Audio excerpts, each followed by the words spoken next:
In the custody trial for her son, the mother called a witness to testify. When the witness entered, the father and his lover were left speechless. The day of the accident was etched into Helena's memory like a scar that would never fade. It had been a cloudy afternoon, and her last conversation with her parents had been a trivial argument about who should pick Lucia up from school. In a matter of hours, her entire world transformed into a void that left her staggering. When the police officer came to her door with the news, she knew that nothing would ever be the same again. At just 16, Helena had to take on a role she was not ready to fill, becoming the mother of her younger sister, Lucia, who was only 8 years old. The tragedy struck both girls in different ways. Lucia, unable to comprehend the magnitude of their loss, cried inconsolably through the nights, asking when Mom and Dad would return.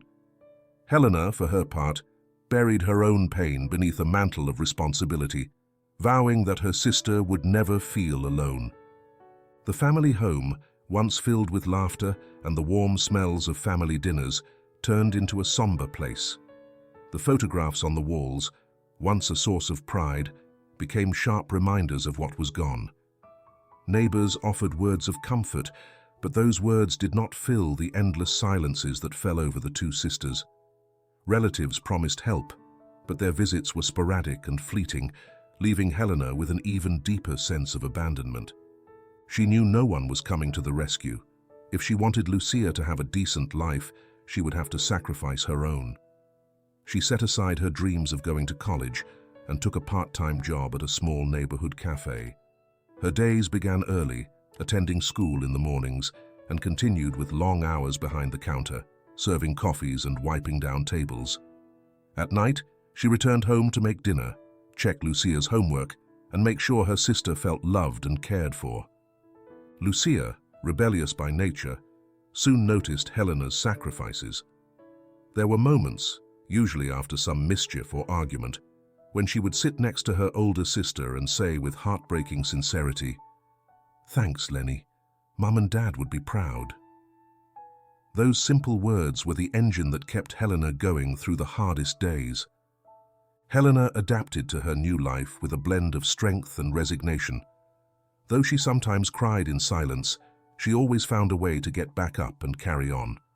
She learned to be strong, to make tough decisions, and to put Lucia's needs above her own. Still, deep inside, she never stopped longing for a different life, one where she could just be a young person with dreams and aspirations. The routine, though exhausting, gave her a purpose. Yet on quiet nights, when the world stood still and Lucia slept soundly, Helena often found herself gazing out the window, imagining what life might have been like if things had turned out differently. She kept in her heart the hope of a future where she could revisit her dreams and perhaps find a bit of happiness for herself. By the time Helena was walking to school each morning with the same folder full of drawings under her arm, those same routine steps led her to the place where her passion met the reality of daily life. She was no longer the teenager who dreamed of becoming a renowned artist. Now she was 26 and had learned how to put dreams on hold. Still, inside her, the desire to paint, to create something truly her own, lingered like an ember that never fully went out. Life had become a constant negotiation between what she wanted and what she had to do. Her job as an art teacher at a local school was rewarding, but it never took her to the creative corners she had always yearned to explore. The classroom was her refuge, her space to convey what art meant, a way of seeing the world, of finding beauty even in the darkest moments. But beyond those walls, life still demanded her attention. Bills, responsibilities, and caring for Lucia, now a teenager brimming with energy and dreams of her own. Lucia had grown up, of course, but not in the way Helena might have imagined. Now 16, she was a whirlwind of emotions and impulsive decisions. Though still rebellious, she had inherited the same resilience as her sister. Instead of feeling lost in a world that seemed poised to swallow her up, Lucia fought to find her place. Their conversations, often tense, always revealed a deep love and a mutual understanding. Lucia wanted to travel, to explore the world, to live adventures Helena could only imagine. Her dreams knew no boundaries, and in Lucia's eyes, Helena saw everything she herself had left behind. Helena felt pride in her sister, but also a pang of nostalgia, a bitter sense that life had slipped through her fingers. She had given up her own dreams to give Lucia a chance, but she couldn't stop wondering if she had done the right thing, if in that sacrifice she had lost something she would never regain. In the afternoons, as the sun began to dip and golden light filtered through the kitchen windows, their conversations reflected the paths they had forged, so different, yet so intertwined. Lucia, with her boundless energy, spoke of distant and unknown futures, while Helena, burdened by accumulated weariness, listened and smiled, always trying to support her sister, even as her own heart carried the sorrow of dreams left unfulfilled. It was one afternoon, as they shared a cup of coffee in their small apartment, that Sophia's words sparked something inside Helena. Sophia had been her friend since childhood, her confidant, her spark. Always optimistic, with a fresh outlook on the world, Sophia couldn't understand how Helena had set aside her art, that obvious natural talent. "Why don't you start drawing for yourself again?" Sophia asked, taking a sip of her coffee, a genuine smile on her face. "You're an incredible artist. You could do so much more than just teach in a school, Helena. You have the talent, and you shouldn't let it slip away. What's holding you back?" Helena laughed nervously, playing down her friend's words as if they were just a joke. "It's not that simple, Sophia. I have responsibilities, and art is... it's something I left behind. I don't have time for that kind of thing." Sophia looked at her intently, as if trying to uncover the truth behind her words. Then, in her direct manner, she said, "Helena, that excuse doesn't work anymore. You've forgotten yourself, but art doesn't forget you. It's just waiting to be reclaimed. Why not give it a try, even if it's just a little while?" Helena fell silent, staring at the cup in her hands. Sophia's words had struck a chord, but her mind quickly filled with reasons why she couldn't. "I don't have time. Lucia needs me. I can't be selfish now." But despite the doubts, something inside her stirred. Sophia's words touched a sensitive nerve, a whisper telling her that maybe she could still find something for herself, that there was still a piece of Helena left from before the sacrifice. At first, the doubts crashed over her like waves. What would happen if she tried painting again? What if she set aside a bit of time just for herself, for her art? But in the quiet of the night, when everything was still and Lucia was asleep, Helena couldn't stop thinking about those words. "You're an incredible artist." Maybe Sophia was right. Maybe, just maybe, it was time to try and reclaim those dreams she had buried so long ago. One thing was certain. Something inside Helena had changed. And now, for the first time in a long while, she felt ready to see if there was still a path for her in the world of art. Helena had spent months without truly going out. Afternoons blurred together, filled with classes, chores, the house, and an endless look toward a future that always seemed out of reach. So when Sophia convinced her to attend an art exhibition, Helena couldn't bring herself to say no. "You need to get out, take a break. Come on, it will be good for you," Sophia insisted with infectious energy, practically dragging her to the art gallery downtown. Helena wasn't comfortable in places like this. The gallery was full of elegant people holding glasses of wine, dressed for the evening and wearing impeccable suits. She felt like an intruder, as if her simple dress and timid gaze stood out against the glitter and glamour of the guests. She wasn't used to such events, and she sensed it in every corner, in every conversation taking place around her. The voices seemed too loud, the laughter too easy. She stepped aside, seeking refuge among the imposing paintings that lined the walls. At that moment, a soft yet confident voice interrupted her thoughts. "It seems this painting speaks to you as well," a man beside her remarked, as he regarded an abstract piece hanging on the wall. Startled, Helena looked up and found herself facing a tall man with an elegant bearing who observed her with a warm smile. He blended into the setting so effortlessly as if he were part of the gallery itself. Helena, a bit unsettled, nodded. "It's interesting," she replied, trying not to sound too nervous. The man seemed genuinely curious about her opinion, and somehow that made her feel more at ease. "I'm Richard," he introduced himself kindly, extending his hand. "I invest in art, but I admit I'm not an expert. More of a fan, really. Do you paint?" Helena hesitated for a moment. She wasn't used to describing herself in those terms, much less to someone who clearly knew more about the subject than she did. Yet in that instant, the words flowed naturally. "Yes, well, I do like painting," she said, "though I haven't done it in a long time. Life got a bit complicated, you know." Richard looked at her with a blend of curiosity and understanding. "I know. Sometimes responsibilities pull us away from what truly moves us." His tone was gentle, almost as if he too spoke from experience. "Art, for me, is an escape, a way to breathe when the world becomes too heavy." Their conversation continued with ease, almost effortlessly. Helena realized that, despite her shyness, Richard didn't intimidate her. In fact, she felt listened to, valued. It was rare, having such a deep conversation, and above all, feeling genuine interest from someone else in her thoughts. The spark of a connection between them was undeniable. As the night went on, Helena began to relax. Richard made her laugh with his stories about the art market, how some of the most expensive pieces were bought only for the artist's name, not for the painting itself. Helena shared her ideas about art as an emotional refuge, a place where one could express oneself without fear of judgment.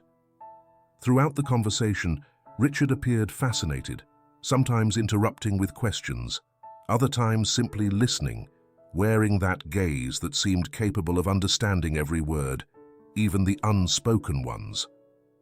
By the end of the evening, when the gallery began to empty and the atmosphere grew calmer, Richard, with a charming smile, asked for her phone number. "I'd love to keep talking with you. Maybe we could check out another exhibition sometime," he suggested, his voice gentle and persuasive. Helena, taken aback, hesitated. She hadn't expected this. In her world, interactions with men were straightforward, lacking much depth. But something about Richard made her feel special, as if she were more than just a woman in a simple dress, more than just an art teacher, more than just her younger sister's caretaker.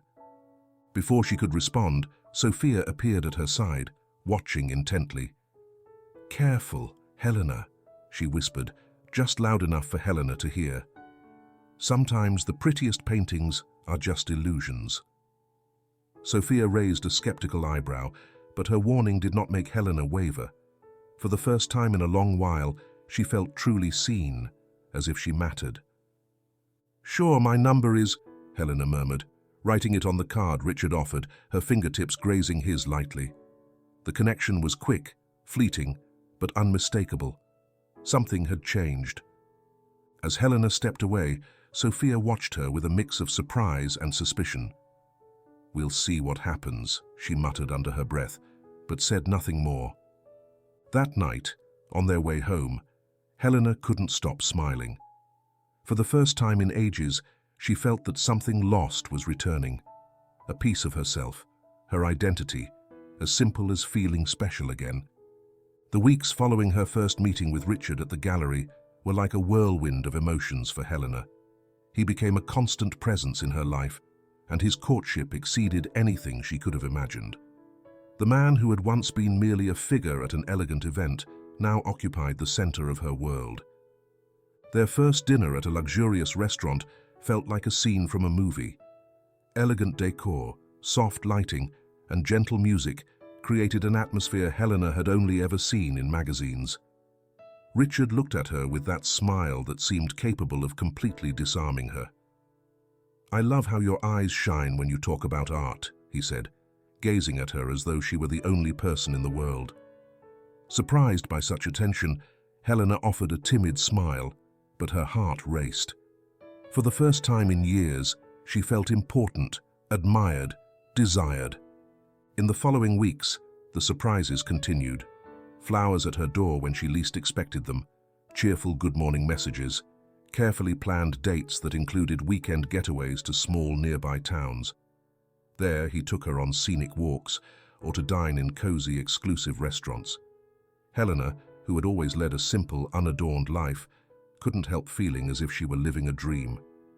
Each of Richard's gestures seemed like a promise of something better, of a life where she didn't have to constantly sacrifice herself, where she could finally enjoy her time and her own being. It's incredible, she thought, as she got ready for another date. The young woman who had given up her dreams to care for Lucia now felt as if she were reclaiming her identity. The love and attention she received from Richard seemed to fill the void left by her parents' tragedy. Something about him made her feel that she deserved happiness, that she deserved to be loved this way.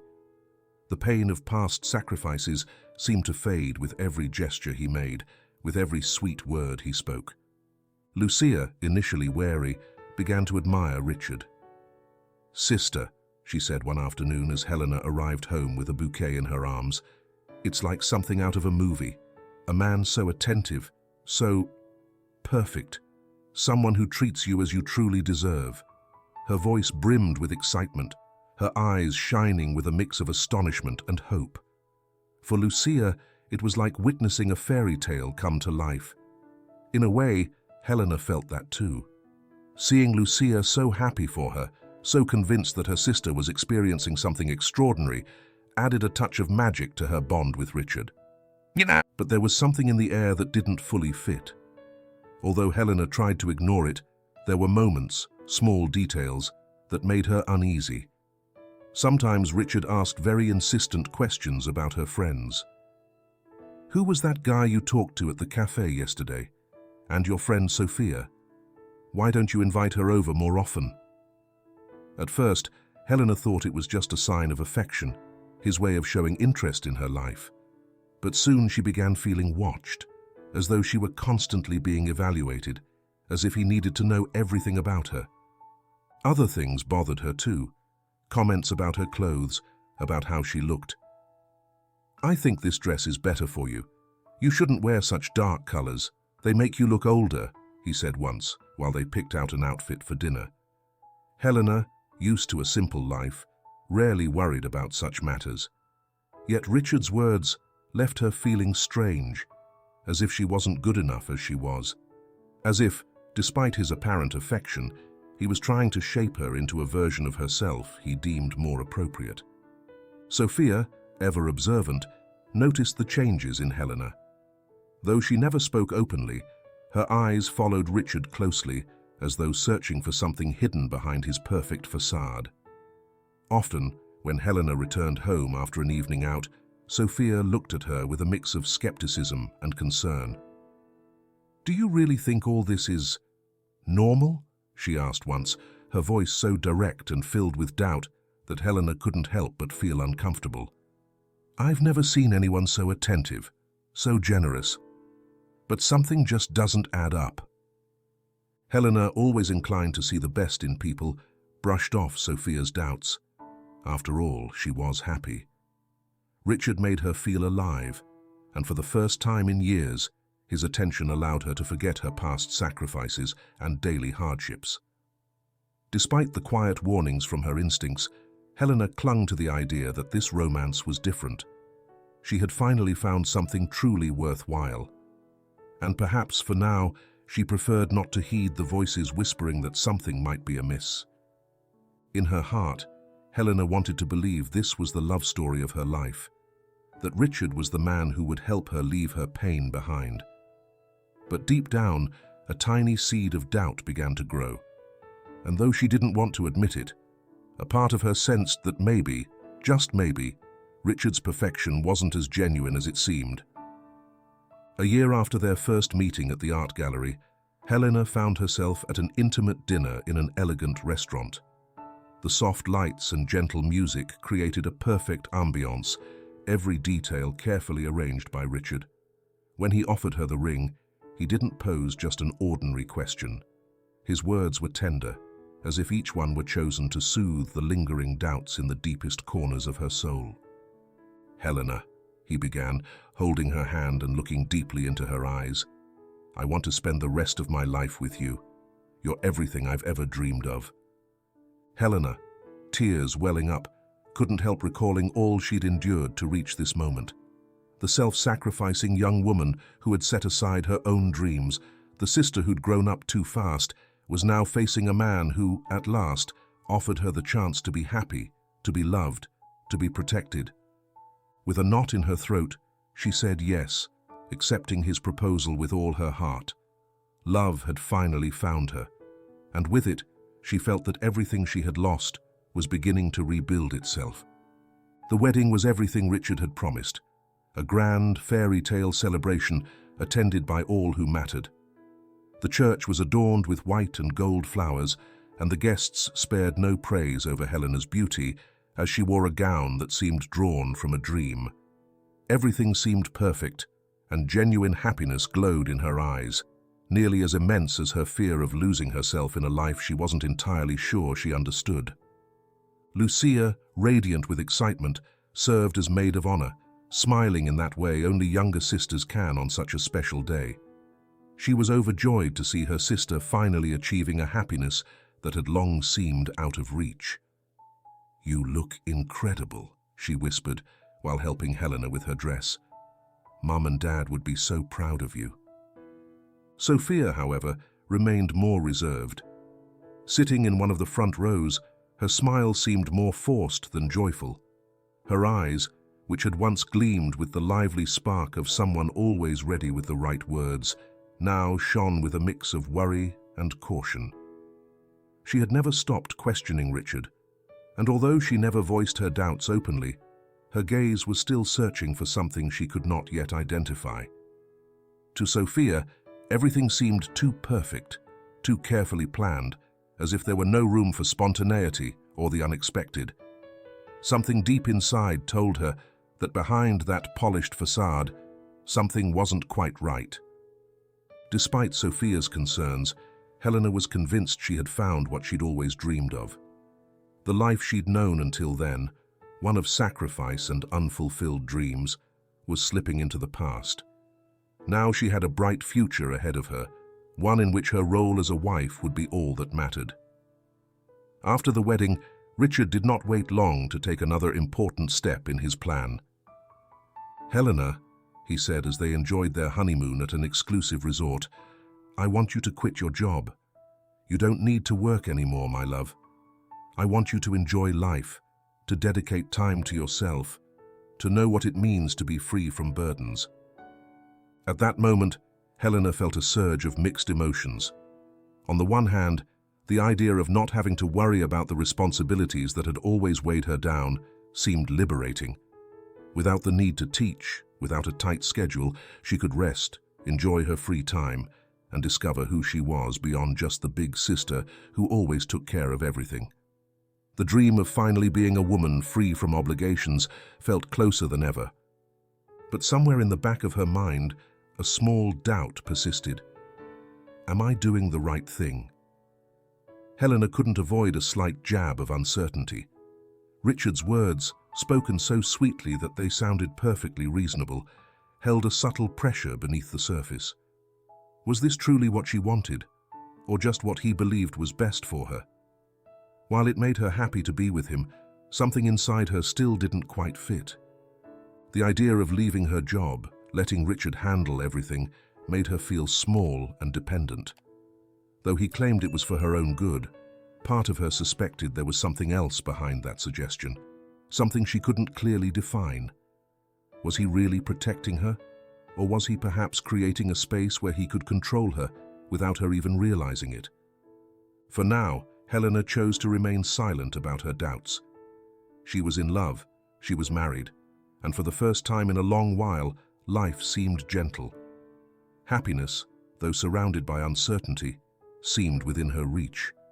Maybe all she needed to do was trust. After all, her past had been nothing but sacrifice and struggle. This was her moment to rest, to enjoy, to let go, But even in her silence, the questions lingered. Had she truly found the love she deserved, or had she embarked on a path she did not fully understand? The day Samuel was born, Helena felt an indescribable joy, a light that seeped into her life after all the darkness that had surrounded her years of sacrifice. The pregnancy had been complicated, filled with moments of uncertainty and stress, with Richard more focused on his business than on her and their baby's well-being. His interest seemed shallow, and often Helena found herself alone with her worries and fears. But when Samuel finally arrived, everything changed. The baby's first cry was like music to her ears.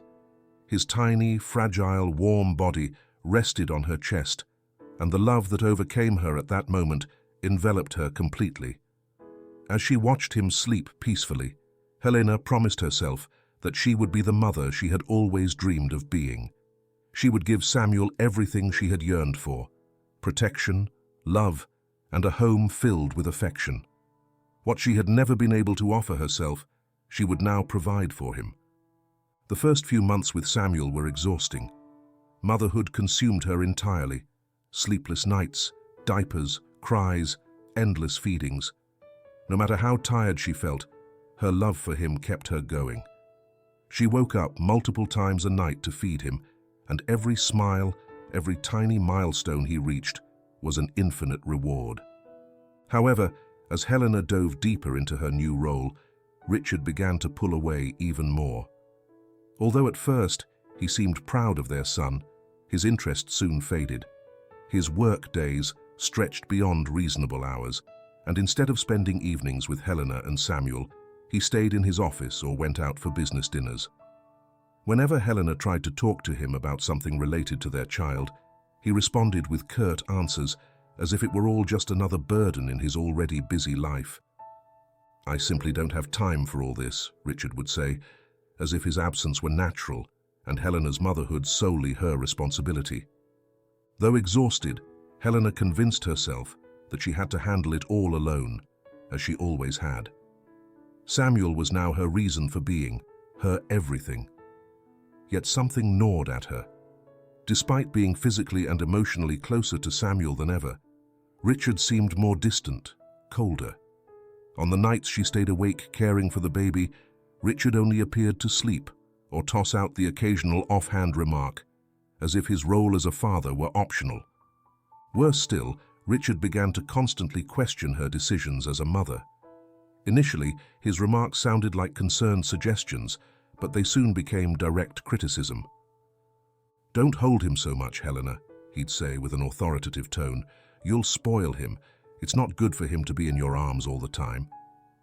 Helena was hurt. How could he say that, she wondered. Wasn't she his mother? "It's fine to take care of him, but you don't need so many clothes for him," Richard continued. "You're spending too much on unnecessary things. Do you really need all this?" Although seemingly harmless, his words began to erode Helena's confidence. Each of Richard's comments cast doubt on her decisions, on her ability to be a good mother. While she tried to convince herself that she was doing what was best for Samuel, Richard's criticisms dug into her mind, planting seeds of insecurity at every turn. Each time she made a choice, she wondered if he would approve or criticize it. Most painful of all was how Samuel reacted to these moments. Though he was too young to understand what was being said, Helena noticed that whenever Richard raised his voice, the baby startled, his small body tensing and his eyes widening. She wondered if it was just a coincidence or if her baby was already sensing the tension around him. But she didn't want to dwell on it too much. "Maybe it's just the stress of being a new mother," she told herself. Helena was trapped in a draining routine, her love for Samuel giving her the strength to keep going. But inside, something was breaking. Days passed in a blur of motherhood and wifehood, yet the feeling of being alone in her struggle did not fade. Richard, who had once seemed so attentive, now was entirely absent, both physically and emotionally. The distance between them grew more evident each day, and although she tried to ignore the pain, she couldn't help but wonder if she had truly made the right choice. Could it be that in the end, Richard's love was not enough to fill the emptiness she felt? Or maybe she had simply lost the ability to see the warning signs she had always ignored. No matter how hard she tried, Helena could not escape the creeping doubt in her mind, a doubt that grew each passing day, without Richard stepping in, without him sharing the emotional burden of parenthood. Samuel, her precious baby, became her refuge, but also the mirror of her insecurities. Every smile he gave her reminded her that, despite it all, she still had the power to love unconditionally. But it also reminded her that perhaps she needed something more to truly be happy. As the months passed, Helena and Richard's life began to fall apart, as if the pieces of their marriage were drifting irreversibly apart. Samuel was no longer a newborn, but a lively toddler, and as he grew, so did the tension at home. Richard, who had once seemed interested in being part of the family, distanced himself further, justifying his absences with endless business trips that, according to him, were necessary for his professional success and the family's well-being. Helena found herself stuck in the daily grind, caring alone for Samuel, managing the house, and dealing with the countless challenges of raising a preschooler. No matter how hard she tried to remain calm and balanced, the emotional load weighed heavily on her. Arguments became more frequent, and with each disagreement, another layer of resentment settled between them. One afternoon, when Richard returned from another business trip, Helena tried to talk to him about how she felt. She had reached her limit. "Richard, we need to talk," she said, unable to hide the exhaustion and frustration in her voice. Without looking up from his phone, he answered indifferently, "What's it about now? I've already told you I'm doing all this for us." Helena clenched her teeth, her heart racing, but tried to stay calm. "This isn't about what you're doing for us, Richard. It's about what you're not doing. You're no longer here, not for me, and not for Samuel." He glanced up, but only for a second, before returning his gaze to the screen. "You don't understand. I'm working hard so we can have a better life. What more do you want from me?" he replied, his voice cold and empty. Richard's words, which had once soothed her, now struck her like an emotional blow. How could he be so insensitive? How could he justify his absence like this? Helena wanted to scream, but she held back. She knew these arguments had no turning point. Often, after speaking, she stood there looking at Richard, hoping for a response, an apology, something that never came. Every night, when Samuel woke up crying, Helena was the only one who got up to comfort him. Instead of offering his support, Richard reacted with frustration. "Enough," he murmured, covering his ears with a pillow or leaving the room. "Nothing's going to happen. Just let him cry. It's only a phase." Helena couldn't understand why Richard failed to see the need to be there, to be a present father, to give their child a bit of comfort. But once again, he was far from reality. And Samuel, though still small, was starting to sense the tension.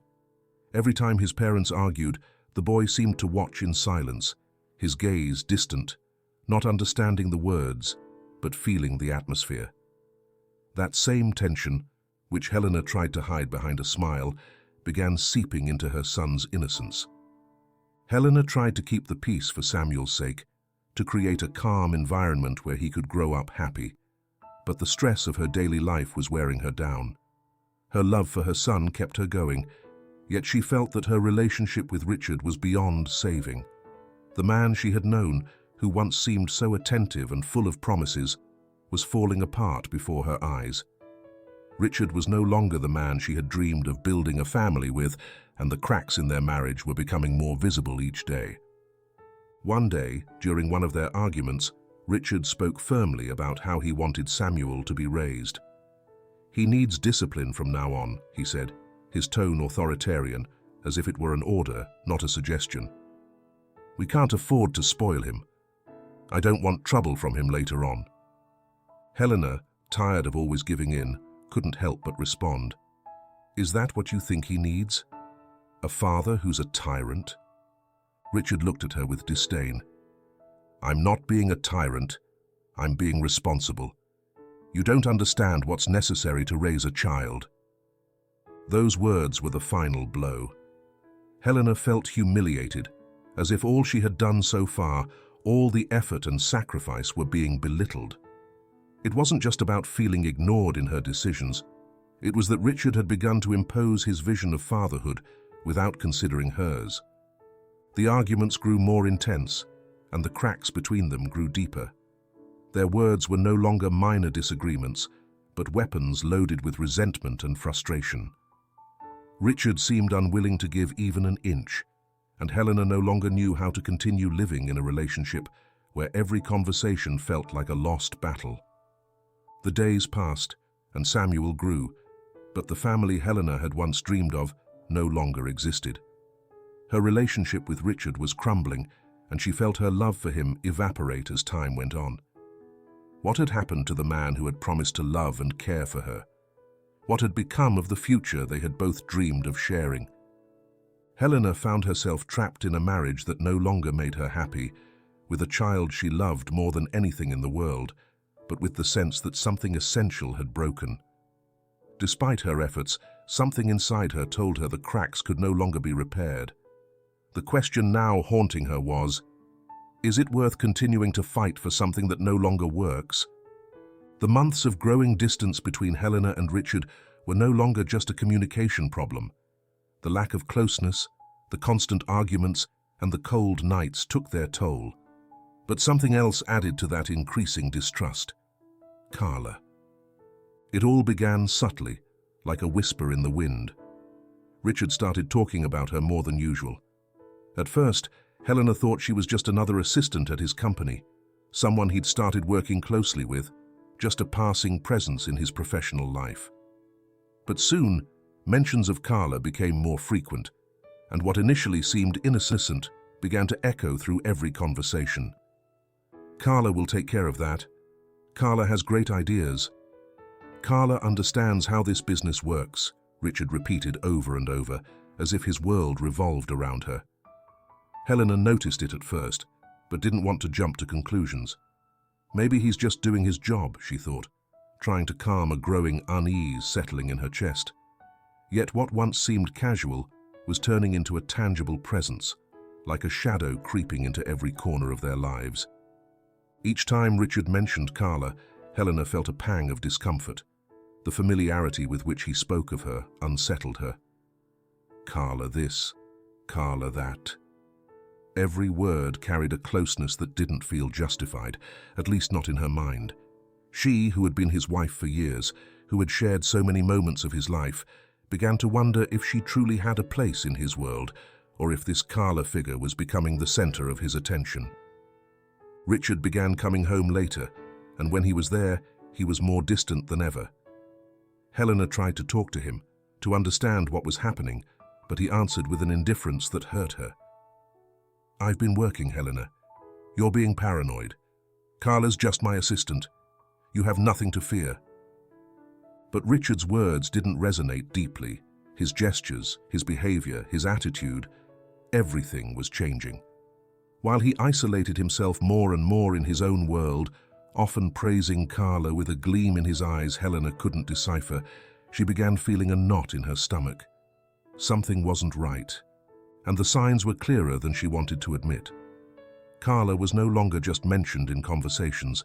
She started appearing physically at social events, at family gatherings. "Carla will be at the next business meeting. Shall we invite her too?" Richard suggested casually, as if it were the most natural thing in the world. To Helena, however, each time Carla stepped into her family life, something inside her churned. She no longer felt like the priority in her husband's life. Why is she here? What's she really doing? Helena wondered, as the young Carla slipped into their conversations, smiling with a familiarity that only intensified the discomfort. Helena observed in silence, pain growing in her chest. Every gesture of Carla's seemed designed to highlight what Helena could no longer ignore. The space that had been stripped from her, the place she had occupied with so much love, now seemingly taken over, bit, by another person.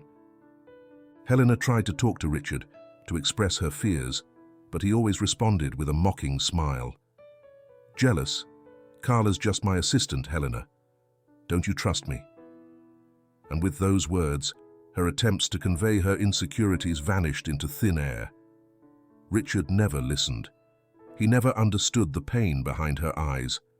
And despite everything, Helena tried to convince herself she was exaggerating, that it was all a misunderstanding.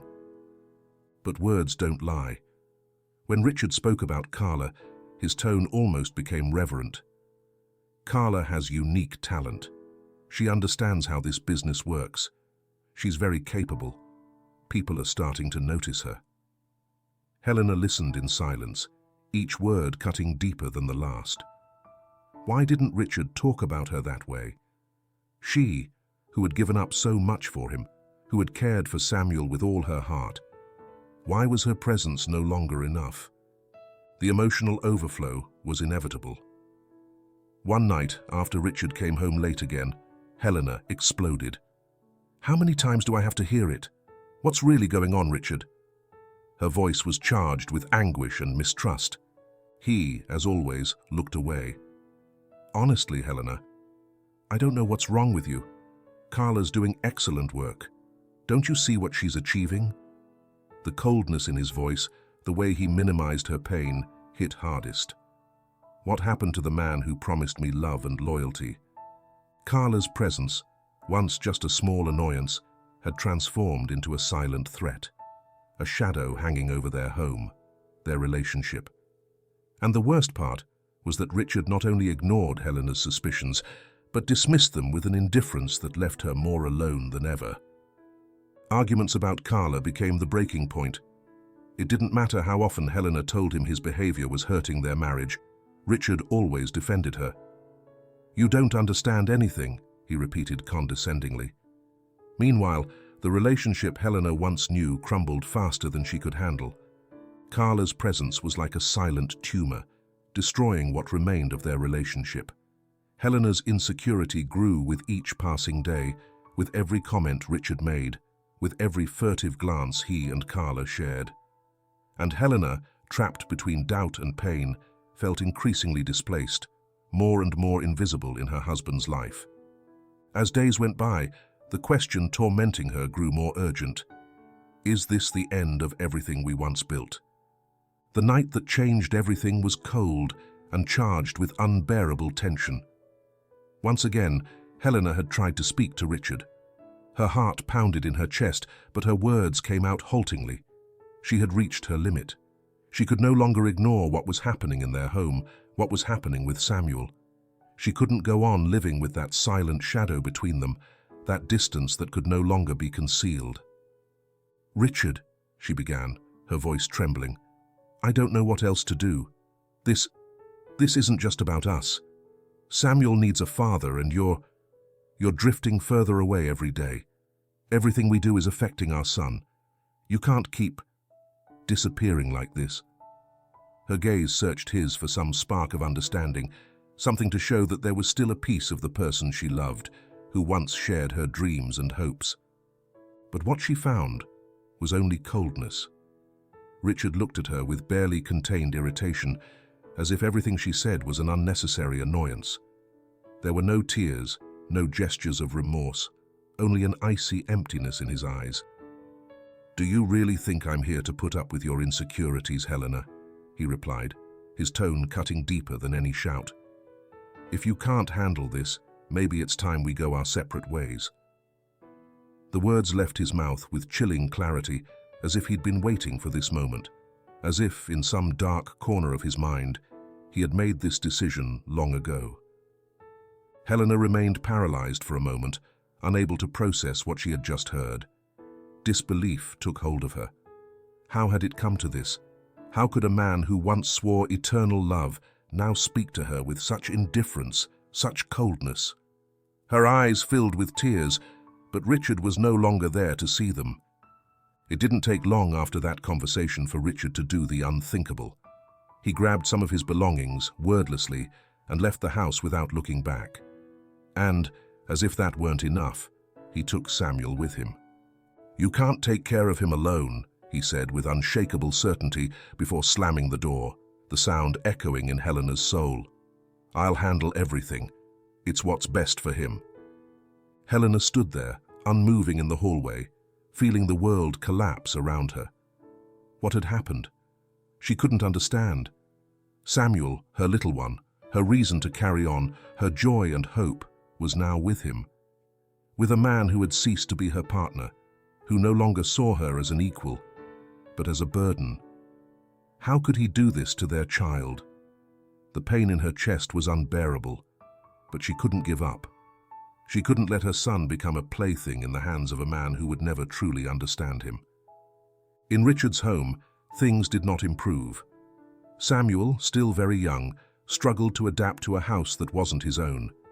The child's laughter, once gentle and shy, found no echo in an environment filled with tension. Carla, though she tried to seem caring, had no patience for such a small child. Her affection was superficial, as if the boy's presence was just an interruption in her life. Richard, for his part, grew more distant than ever. Instead of being the loving, protective father Samuel needed, he became an implacable authoritarian. Discipline, demands, control. These seemed more important to him than his son's emotional well-being. "Don't spoil him," he told Carla, unaware of how damaging his behavior was. "He has to learn early that life isn't easy. He must understand he can't expect everything to be handed to him." From her side of town, Helena tried desperately to reach Richard. Her calls were ignored, her messages answered with unbearable coldness. Every time she tried to talk to him, to explain how much she needed him, how much she needed Samuel, the response was always the same. "I'm busy, Helena. This isn't the right time." Not the right time. That empty, cruel phrase repeated in her head over and over. How could he ignore her like this? She decided to try and see Samuel, though she knew Richard wouldn't allow it. Something inside her urged her not to give up, to fight for her child. But when she reached Richard's doorstep, he suddenly appeared, his gaze hard and cold as ice. "What do you want, Helena? I'm not letting you see him. He needs stability. It's what's best for him, believe me." Those words were the final nail in the coffin of her relationship with her husband. What kind of stability could a person provide when he had stopped being a father? Helena turned away, unable to continue fighting a war that was already lost. What options are left to me? The question hammered again and again in her mind like an echo. The isolation that began with her husband had turned into a cage with no exit. And now, without Samuel, the emptiness was greater than ever. At first, she thought it was just a phase, a passing crisis. But with every day that passed without seeing her child, without receiving any explanation that made sense, Helena realized that the break was irreversible. It was no longer just a matter of physical separation. It was a fracture in her soul, a deep wound that might never heal. Desperate and broken, Helena began seeking help. She called lawyers, counselors, anyone who could offer a solution. She couldn't allow Samuel to grow up in that environment. She couldn't let him be part of a home where love no longer existed, where respect had vanished. The fight for her child had begun, but Helena's internal war against abandonment and betrayal was only just starting. The time Samuel spent with Richard and Carla left invisible but profound scars on his small being. The boy, once so energetic and curious, began to transform into someone unrecognizable. His eyes, which once sparkled with questions and wonder, now reflected a sadness only those who knew him well could detect. The laughter that once filled the house went silent, and the child became increasingly withdrawn, unable to find comfort in what should have been his refuge. Samuel's mutism didn't appear overnight, but it grew more pronounced as months passed. He no longer spoke with the ease he once had. His words, which once flowed naturally, vanished. Now he communicated only with gestures, with empty glances that avoided all contact. When he tried to speak, his words were so soft that no one could hear them. Samuel no longer inhabited a world of sounds and voices. He had fallen into selective mutism, an invisible wall that separated him even more from those around him. Carla, unable to understand the situation, began to grow frustrated. Samuel's lack of communication annoyed her. "He's a strange kid," she'd say, her tone contemptuous. Or maybe something's wrong with him. Rather than trying to understand what was happening, she chose to label him, as if his silence were something that could be fixed with empty words and hasty judgments. Richard, instead of being a father who sought the root of the problem, began using Samuel's mutism as a weapon. In one of the few occasions he spoke to Helena, his tone was cruel, filled with venom. "Samuel doesn't speak because you traumatized him," he said with terrifying calm. "I'm not going to let you see him. If you keep trying to manipulate us, I'll make you pay for everything you've done to him." Richard's words struck Helena's heart like a direct blow.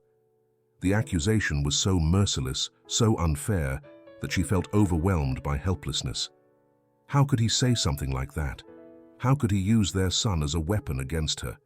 She knew he was manipulating the situation, distorting reality, but what proof did she have? How could she stand up to a man so cold, who was now willing to destroy the image of motherhood she had fought so hard to build?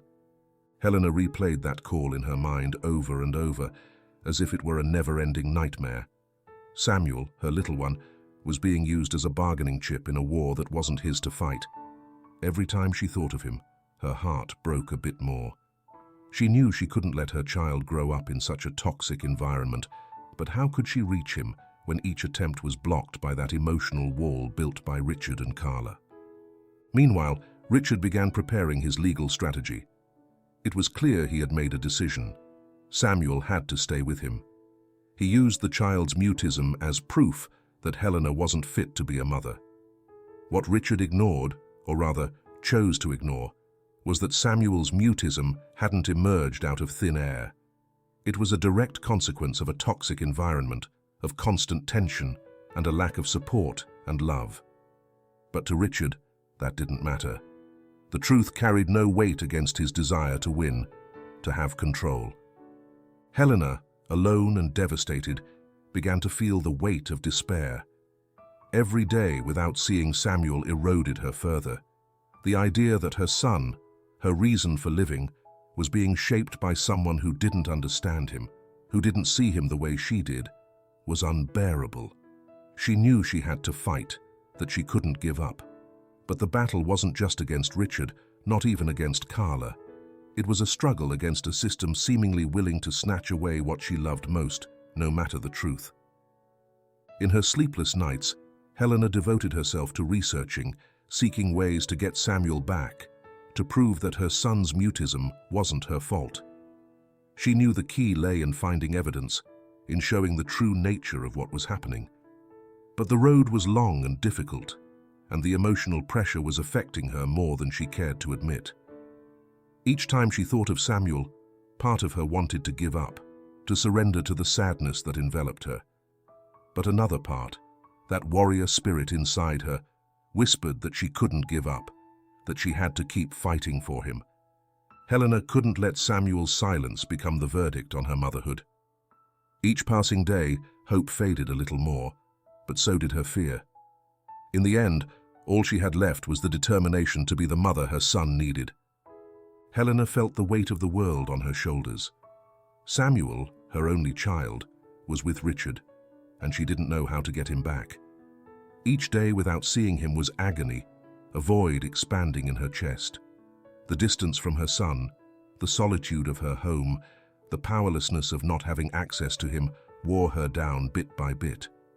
But one thing kept her standing: hope.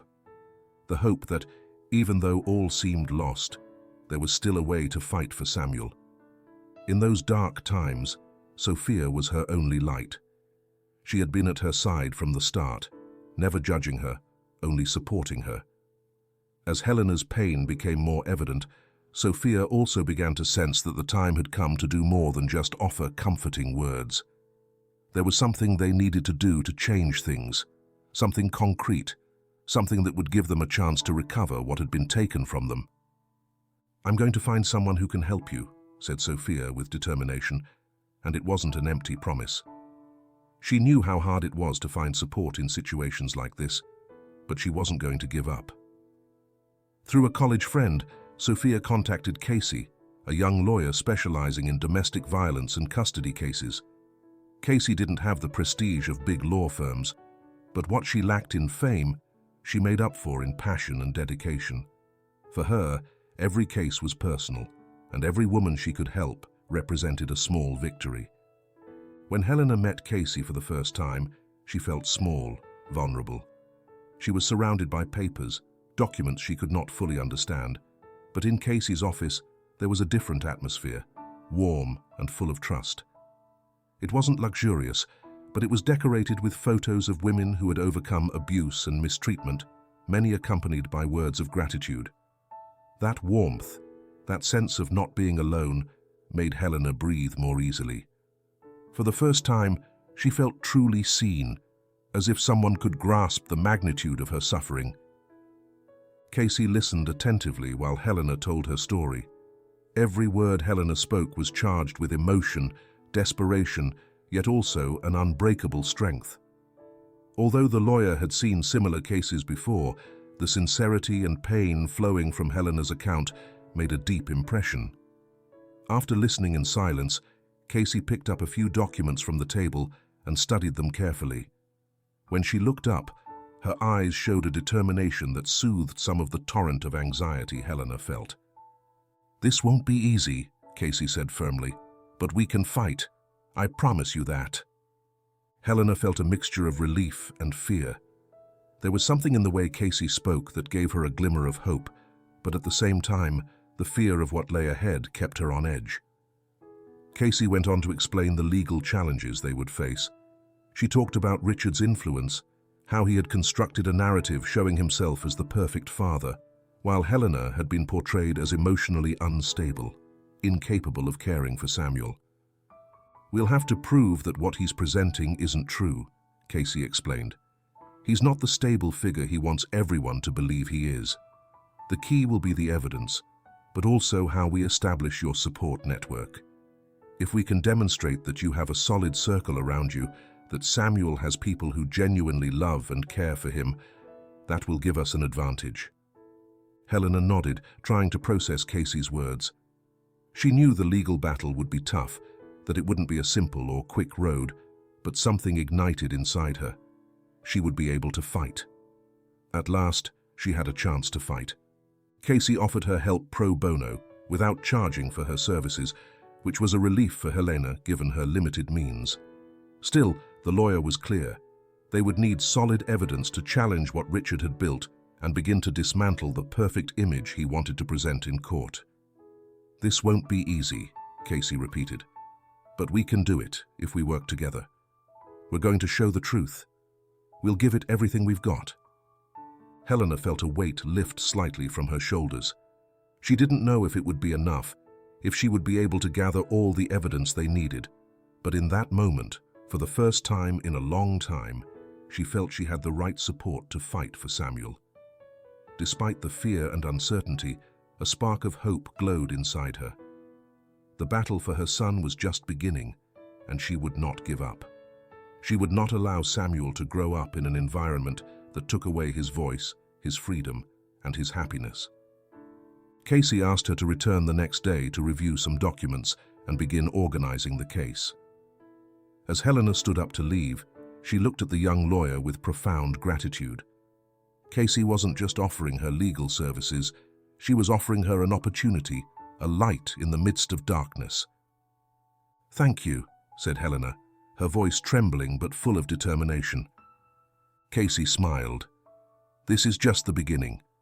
Now, what we need is to fight." The fight for Samuel had begun in earnest, and although Helena knew the path would be long and filled with obstacles, something within her started to stir. The loneliness that had marked her life for so long began to fade, replaced by a strength she hadn't realized she still possessed. What had once been an isolated struggle now became a collective battle in which family ties and friendships intertwined to give Helena the necessary courage to face Richard. Lucia, her younger sister, who had always been a whirlwind of emotion and energy, began to involve herself more in the cause. Though until then she had been more focused on her own problems and dreams, Helena's determination to recover Samuel touched a deep chord in her heart. For years, Lucia had depended on Helena, but now, watching her sister's courage, she couldn't remain passive. She knew that, while she couldn't do much about the legal battle, her support would be vital to give Helena the tools she needed to move forward. "I'll help you, Lenny," Lucia said one evening as they went over some documents. "If that woman is hiding something, we'll find it." Lucia was referring to Carla, Richard's new assistant, who had begun to occupy an increasingly prominent place in Helena's life. Although Helena suspected something was going on, she had no clear evidence of what was happening between Richard and Carla. After a family discussion in which Helena confessed how little she knew about Carla's past, Lucia decided to act. With her characteristic drive, she took the initiative to investigate Carla's background. It didn't matter what she had to do.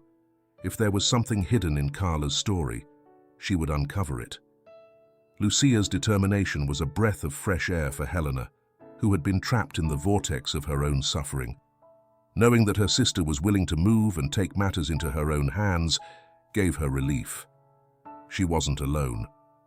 On the other hand, Sophia, Helena's unwavering friend, wouldn't be left behind. She had always been the rational and optimistic voice in Helena's life, and now, more than ever, she was determined to be the emotional and practical support her friend needed. Sophia knew that the situation didn't depend solely on legal procedures, but also on community support that could help prove Helena's character before the court. To strengthen Helena's position, Sophia began to organize a supportive community network. She talked to former colleagues from the school where Helena had taught, to parents of students who had been fortunate enough to learn from her, and to past pupils who remembered the positive impact Helena had had on their lives. Before long, Sophia started receiving letters of recommendation and testimonials highlighting Helena's qualities, her dedication, her patience, and her capacity to serve as a role model. The words of those who knew her and had seen her work confirmed what Helena had always been, a generous, responsible, and caring woman. "Helena is the person I admire most," wrote a former student. "She didn't just teach us art, she taught us to be better people. We miss her a lot." Each testimony, each letter, gave Helena more strength to keep going. She was not only fighting for her son, but also for the recognition of her own worth, which Richard had tried so hard to trample on. The community was rising up, and with it, Helena's confidence. While Sophia worked on gathering supportive evidence, Casey, the lawyer, continued meeting with Helena in frequent sessions to review the details of the case. Casey was thorough, and each conversation with her felt like a session of legal therapy. The lawyer asked Helena to recall every detail, every moment when Richard showed his true face, the indifference, the cruelty, the manipulation. She asked her to write down everything she could remember about their relationship, the episodes in which he behaved in an authoritarian and controlling manner. These sessions were emotionally exhausting. There were moments when Helena felt she couldn't go on, times when tears flowed uncontrollably. Remembering the abuse, the arguments, the shouting, tore at her soul. But it also reminded her how far she had come. In those vulnerable moments, Casey was there to guide her, to help her focus on what truly mattered: Samuel, her son, and the future he deserved. "Remember," Casey said gently but firmly, "we're not reconstructing a past, we're building a future. Every memory you bring here is another piece of a puzzle that will help us show the truth." Despite the pain, Helena began to feel stronger, not just for her son, but for herself. She knew this struggle would be long, but she refused to give up. Lucia, Sophia, and Casey had become her support team, her network of strength, her shield against Richard's lies and manipulations. With each step, each advance, Helena saw more clearly that she was surrounded by people who loved and supported her, and that kept her steady. Despite the adversity, despite the days when her strength wavered, Helena was not alone. She had her sister, her friend, and a lawyer determined to fight by her side. Together, Helena murmured one night, looking at Lucia, Sophia, and Casey as they reviewed the latest documents. "We're going to make it. We're going to bring Samuel back." And in her heart, for the first time in a long time, something shone with clarity: hope. Helena had reached a point of desperation in her struggle for Samuel. Though she had the support of Sophia, Lucia, and Casey, she felt that something else needed to change in order for her to understand the profound pain her son was going through. Samuel's selective mutism not only worried her, it filled her with helplessness. What had happened to her son to make him close himself off in such absolute silence? Helena knew that, to truly comprehend what was happening with Samuel, she would need the help of an expert. It was Casey who suggested the idea. The lawyer had investigated several options and, after an exhaustive search, found Diego Valeria, a renowned child therapist specializing in children who had experienced high stress and traumatic situations. Over the years, Diego had worked with numerous children who had lived through abuse, neglect, or serious family conflicts. His experience and focus on therapeutic work with the most vulnerable made him the ideal choice. When Helena met Diego, she felt nervous. She was accustomed to dealing with lawyers and legal systems, but therapists, psychology experts, that was a new world for her. However, from the very first moment, Diego managed to convey a feeling of calm and safety. His presence was soothing, his voice soft but firm, and his eyes reflected a deep empathy that made Helena feel heard for the first time in a long while. "Helena, I understand what you're going through," said Diego, sitting down in front of her in his office, a cozy room filled with books and toys. "But the first thing I want you to know is that you're not alone. We'll find a way to understand what's happening with Samuel, step by step." Diego was about Helena's age, but the serenity with which he spoke gave off a sense of maturity and trust. Throughout his career, he had seen the worst the world had to offer, but he had also witnessed the incredible resilience children could have. Though he couldn't interact directly with Samuel due to the legal restrictions Richard had imposed, Diego agreed to work with whatever information Helena could provide. Samuel's drawings, medical reports, detailed descriptions of his behavior, and the observations of those closest to him. During the first sessions, Diego listened patiently as Helena told him everything she had observed about Samuel. She described how her son, once playful and talkative, had grown progressively quieter, how he avoided eye contact and seemed terrified by the mere presence of his father. With every word Helena spoke, Diego took careful notes, but most importantly, he did not judge. For him, each of Helena's words carried value and relevance. Through Samuel's drawings, Diego began to form a clearer idea of what was happening in the child's mind. Samuel had drawn dark, shadowy figures that seemed to loom over smaller characters. The colors he used were dull, as if his world had been drained of life. With his experience, Diego recognized these signs immediately. The child was dealing with deep trauma, manifested through silence and withdrawal. "Helena," said Diego after studying the reports and drawings, "there's no doubt Samuel has been through difficult situations. Children have a very clear way of communicating their pain, even when they can't use words. All of this points to an emotionally hostile environment, and it's not your fault. You're not causing his suffering, but you are the key to helping him heal." Helena listened to his words with a mix of relief and distress. She had known there was something deeper behind Samuel's mutism, but hearing Diego confirm it so clearly gave her a small spark of hope. Finally, there was someone who understood what was happening to her son, someone who could help her rebuild what Richard had destroyed. "What can we do?" asked Helena, her voice shaky but determined. "How can we start to heal?" Diego smiled calmly, as if he had traveled that road many times with other children. "We'll work with Samuel when we have the chance. But in the meantime, your role is vital, Helena. How you respond to his emotional needs, how you support him, will be key. Samuel needs to know he's not alone, that his mother is there for him no matter what happens, and most importantly, he needs to feel again that the world can be a safe place. As the sessions went on, Helena began to feel more connected to Samuel, despite the physical distance that Richard had imposed between them. Diego taught her techniques to help Samuel release his anxiety, to regain confidence in himself and in the world around him. Although she could not see her son directly, Helena began practicing Diego's advice. She spoke with more patience, observed more carefully, and in every small gesture Samuel made, she saw glimmers of the light he had once carried inside. In addition to being an expert therapist, Diego also became an emotional support for Helena. In each session, he listened not only to Samuel's progress, but also to Helena's frustrations and fears. She told him about her ex-husband, about the arguments, about how trapped she felt, unable to reach Samuel.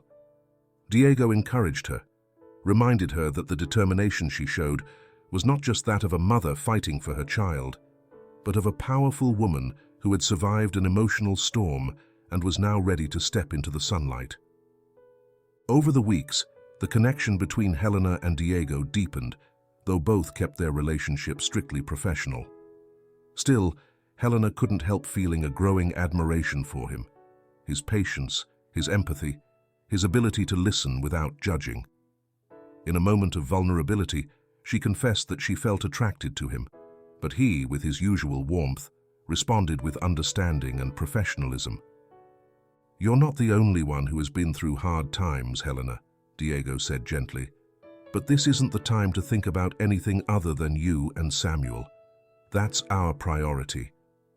Despite the complications, Helena began to feel that she had found someone who truly understood her pain, someone she could trust. Diego wasn't just helping her understand what was happening to Samuel. He was also offering her hope that someday all of this would end.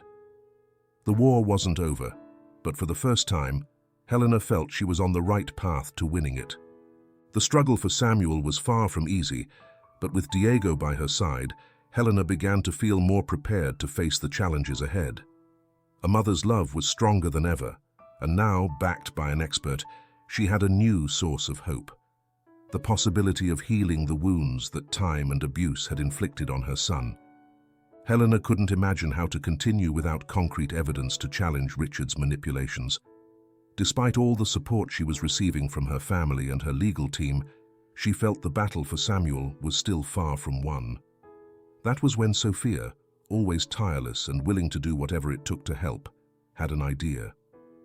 Sophia contacted Pablo, a friend from college who now worked as a private investigator. He had been an excellent law student, but he chose a different path, one that led him to work in the shadows, digging up secrets and uncovering hidden truths. Although his fees weren't low, Sophia hoped their friendship might get him to agree to a discount for Helena's case. Without overthinking, she called and explained the situation. "We're going to make Richard and his new friend Carla pay for everything they've done, Sophia," Pablo said as soon as he heard the story. "I promise, I'll find what you need." Initially skeptical, Helena felt somewhat relieved knowing that someone so meticulous and experienced was taking charge of the situation. Pablo was not only smart and cunning, he also had an incredible instinct for detecting details others overlooked. If anyone could expose the truth, it was him. Pablo's first task was to investigate Richard and Carla, but his approach wasn't just about collecting information, it was about unearthing any clue that could have value in a court of law. He knew evidence was key, and evidence was never obvious at first glance. He had to be meticulous. He started by examining Richard's financial records, aware that money trails were often the easiest to follow. The first thing he found were strange movements in Richard's bank accounts. There were regular transfers to an unknown account in Carla's name, each with significant amounts. The transfers were carried out with almost surgical precision, mostly small sums spread out over several months. What had seemed like a simple financial favor took on a different meaning as Pablo dug deeper into the records. "This isn't normal," Pablo thought as he reviewed the figures. "Richard's been funneling money to her with no apparent justification. Why?" He decided to follow that thread, though he knew he had to be careful. Bank transfers alone weren't enough. He needed something more that could be used in court. The information he gathered had to be solid, irrefutable. Pablo began investigating Carla as well. He reviewed public records, old news files, and in his search he discovered something disturbing. Carla had been involved in a child negligence case years ago with her niece. Though the case had been filed away and never went to trial, the circumstances were suspicious. The child had been temporarily removed from Carla's home by child welfare authorities due to a report of mistreatment, but the case was quickly closed for lack of sufficient evidence. Even though the file contained no convictions, Pablo knew this detail could be crucial. "This can't be ignored," he murmured as he read the records. Although it wasn't an open case, the mere fact that Carla had a history related to child neglect could be used to question her suitability as a maternal figure. That old incident could become a key point in Samuel's custody trial. Pablo began compiling all this information precisely, making sure every detail was documented thoroughly and in an orderly fashion. He knew that even the smallest detail could make a difference. His meticulous approach was key to ensuring that the evidence he was collecting would be admissible in court. The last thing Pablo wanted was for his efforts to vanish because of improper documentation. Meanwhile, Helena and Casey stayed busy with their part of the case. Casey had started gathering testimonies from people who knew Richard, and the evidence Pablo was collecting would add weight to Helena's defense. Each piece of the puzzle began to fit together. Pablo, for his part, was completely immersed in the case. He knew he was taking a dangerous step by digging into the secrets of a man as powerful as Richard, but he also knew that every truth uncovered was a chance to give Helena what she wanted most: custody of Samuel. Time flew by, and though the legal process seemed endless, Helena started to feel more confident. Now she had more than just her instinct and determination. She had evidence, solid proof that could expose Richard's lies and show that he wasn't the stable figure he wanted the world to believe. The weeks of Pablo's hard work did not go to waste. With every new discovery, Helena's case grew stronger. Though the path to Samuel's custody remained uncertain, the information Pablo had uncovered was crucial. The money transfers, Carla's history of negligence, and the evidence yet to emerge from the investigation would become the foundation upon which they would build their defense. At last, with Pablo's help, Helena began to feel the puzzle pieces align. She could see how the once hidden truth was beginning to surface. Though the battle was not over, each step brought her closer to Samuel, her son, who now felt nearer than ever, despite the challenges yet to be faced. The weeks of investigation had finally borne fruit. The evidence gathered by Pablo was compelling, and in Casey's hands, it could become a powerful weapon in the trial against Richard. With each document, bank transfer, and testimony reviewed, the truth began to emerge. Richard, who presented himself as a successful, responsible man, had more cracks in his facade than met the eye. Casey, always meticulous, was ready to lay out a strategy that would use every dark secret of Richard and Carla to dismantle their case. The first critical point was the misdirection of funds. Pablo had tracked several suspicious transfers from Richard's accounts to one in Carla's name. Although Richard tried to justify these transfers as part of business matters, the amounts of money and frequency of the transactions suggested otherwise. Casey proposed presenting this information as evidence that Richard wasn't as financially stable as he claimed. Moreover, the funneling of funds reflected a troubling priority: his own interests and Carla's, rather than Samuel's well-being. Richard's not only using these funds to hide his actions, Casey explained during a meeting with Helena, Sophia, and Lucia. He's showing a lack of commitment to the stability needed to raise a child. This is key. If we can prove he's not financially responsible, he'll lose one of the strongest pillars of his defense. The other crucial point was Carla's past. Her history of child neglect, although archived years ago, was a powerful piece in the puzzle. Casey knew that while this detail alone wasn't condemning, it could be used to pressure Carla. If they managed to get Carla to testify against Richard, Helena's case could grow even stronger. Pablo, always one step ahead, assured them he had contacts who could corroborate the details of the neglect case. These witnesses, though distant in time, could provide insights into Carla's character and past behaviors. "She's the key," Pablo asserted. "If we get Carla to cooperate, Richard will have no way to escape these accusations." While Casey and her team developed the legal strategy, Helena faced her own emotional demons. Though the evidence was solid and the chances of winning the case seemed more tangible, the process was taking a huge toll on her well-being. Anxiety and exhaustion consumed her constantly. Each night she asked herself if she was doing enough, if Samuel missed her, if she could really give him the future he deserved. The weight of responsibility made her doubt even her own abilities. This was when Diego became an indispensable support. During their sessions, he not only helped Helena understand Samuel's trauma, but also guided her in managing her own fears and frustrations. With his calm voice and empathetic approach, Diego constantly reminded her that she was not alone. "Samuel is struggling, yes, but it's not your fault," Diego told her during one particularly emotional session. "Samuel's mutism is a response to the environment he's been living in, not to you. What you're doing now, fighting for him, is what will really make a difference. Never forget that."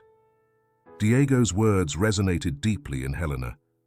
Though there were days when she felt the whole world was against her, those sessions with Diego gave her the strength she needed to keep going. She knew she couldn't afford to give up, not when Samuel needed her more than ever. As the trial approached, Casey and Pablo kept fine-tuning every detail of the case.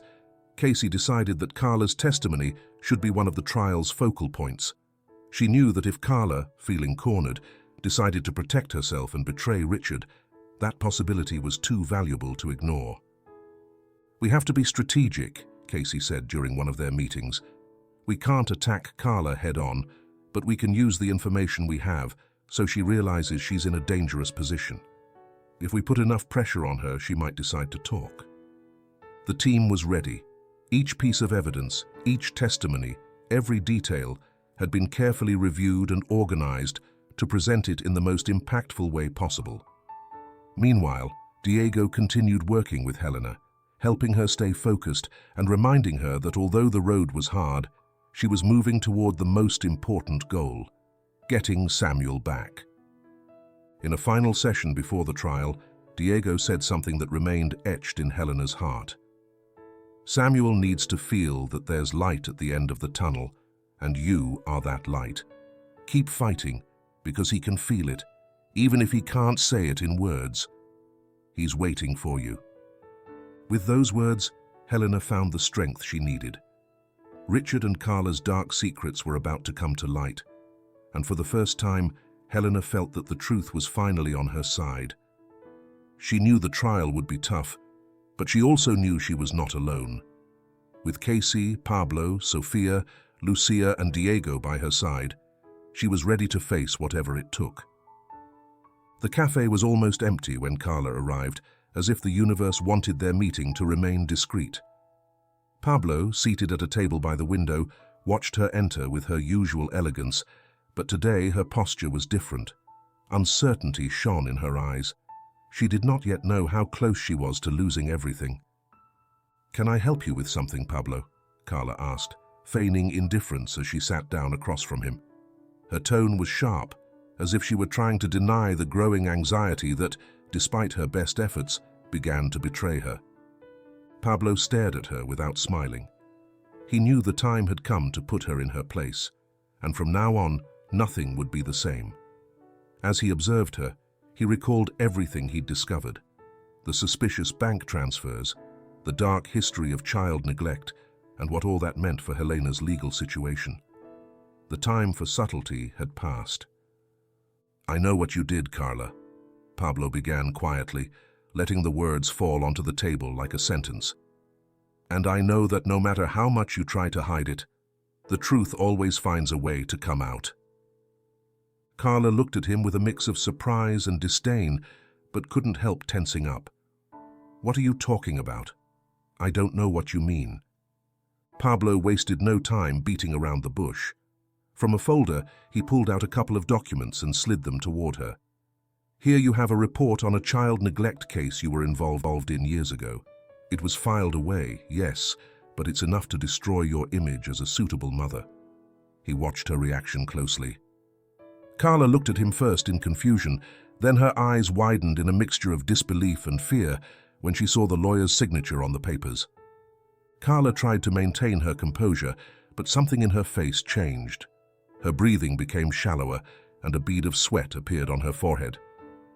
"That doesn't mean anything," she said, trying to regain control. "It was a mistake, something that happened a long time ago. It's not relevant now."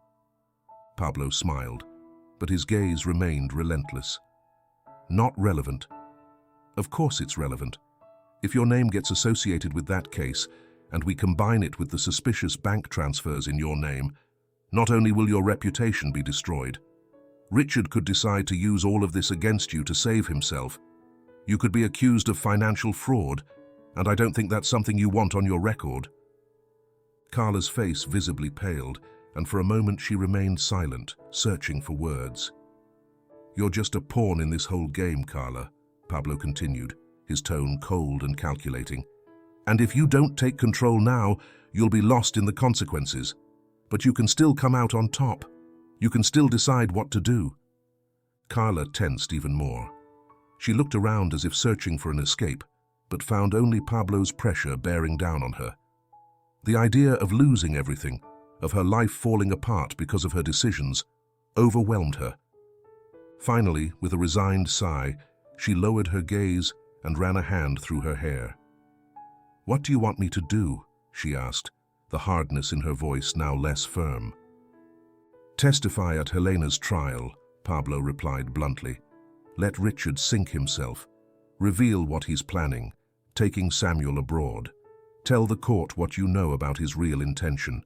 If you do that, I'll make sure all this information about you remains confidential." Carla stared at him. Her mind raced, searching for a way out. She knew that if she didn't agree, her life would crumble. The threats, the potential charges, the relationship with Richard that was already spiraling out of control, all of it was suffocating her. In the end, the most viable option was the one Pablo offered, though she still felt she was betraying Richard. Yet she knew that if she didn't do it, the price she'd pay would be much higher. "And if I don't do it? What stops me from keeping silent?" she asked in a trembling voice, trying to maintain a defiant stance. Pablo leaned in slightly, his gaze intense and penetrating. "The truth always comes out, Carla, and no matter how much you try to hide, someone is always watching. This is your only escape." Carla took a deep breath, as if making a decision that would change her life forever. Finally, she nodded slowly. "All right, I'll do it. But I need guarantees that this won't leave this room. I don't want anyone else to know what happened." Pablo smiled, satisfied. "All you need to know is that you'll have control over your own fate. And if you're convincing in your testimony, we can ensure it never comes to light. But you must act firmly, no hesitation." Carla looked at him, anxiety still etched on her face, but now with a spark of determination. "I will." As Carla stood up to leave, Pablo couldn't help but notice that although he'd won a battle, the war was far from over. Despite her decision, Carla seemed more fragile than ever, as if the pressure she had been enduring for so long was beginning to overflow. When she left the cafe, Pablo remained staring at the spot where she had been seated, aware that the real challenge lay ahead. He'd taken an important step, but everything depended on how Carla would act at trial. Nevertheless, for the first time in a long time, he felt the puzzle pieces finally fitting together. And despite everything, he knew the trial was near. The truth would come to light. The clock on the wall read early morning, but Casey kept working, surrounded by papers, photographs, and scattered notes all over the office. She had built a meticulous network of information detailing each of Richard's emotional abuses, from his destructive criticism toward Helena to his prolonged absences that deeply affected Samuel. The case was taking shape, but she knew any error could cost them everything. Her tired yet determined gaze paused at every piece of evidence, every testimony, every carefully gathered document. They couldn't afford to fail. Helena was in the waiting room, hands clasped, mind spinning. The days before the trial were a roller coaster of emotions. Anxiety, like a knot in her stomach, made each step toward the courtroom harder than the last. Though she felt determined, memories of the emotional damage she and Samuel had suffered haunted her. Yet in every negative thought, she found a small spark of hope. She was doing it for him. She would do it for Samuel, the son she loved more than anything in the world. At that moment, Diego, who had been her therapist throughout this process, called her into his office. Always so calm, his voice was like an anchor in the midst of chaos. "Helena, come in. Let's talk." When she entered, Diego had already prepared a special session to help her cope with the intense emotions of the trial. He knew how much the stress had affected her, but he also knew she held within her a strength she herself could not see. During their session, Diego spoke about her progress, about how she had managed her anxiety over the months. He explained that although the emotions would be intense, she had to learn to redirect them, not let fear take hold. "Helena, what you've done so far isn't easy. You've fought with all your heart for your son, and that makes you an incredible mother. Now what we need is for you to keep reminding yourself of your inner strength.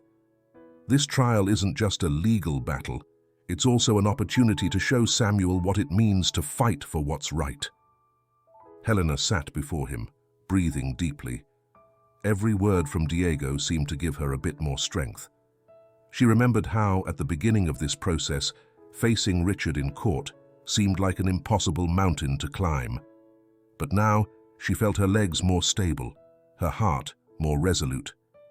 Each session with Diego brought her closer to that strong, brave woman she was meant to be. Meanwhile, in another part of town, Lucia and Sophia were not standing idle.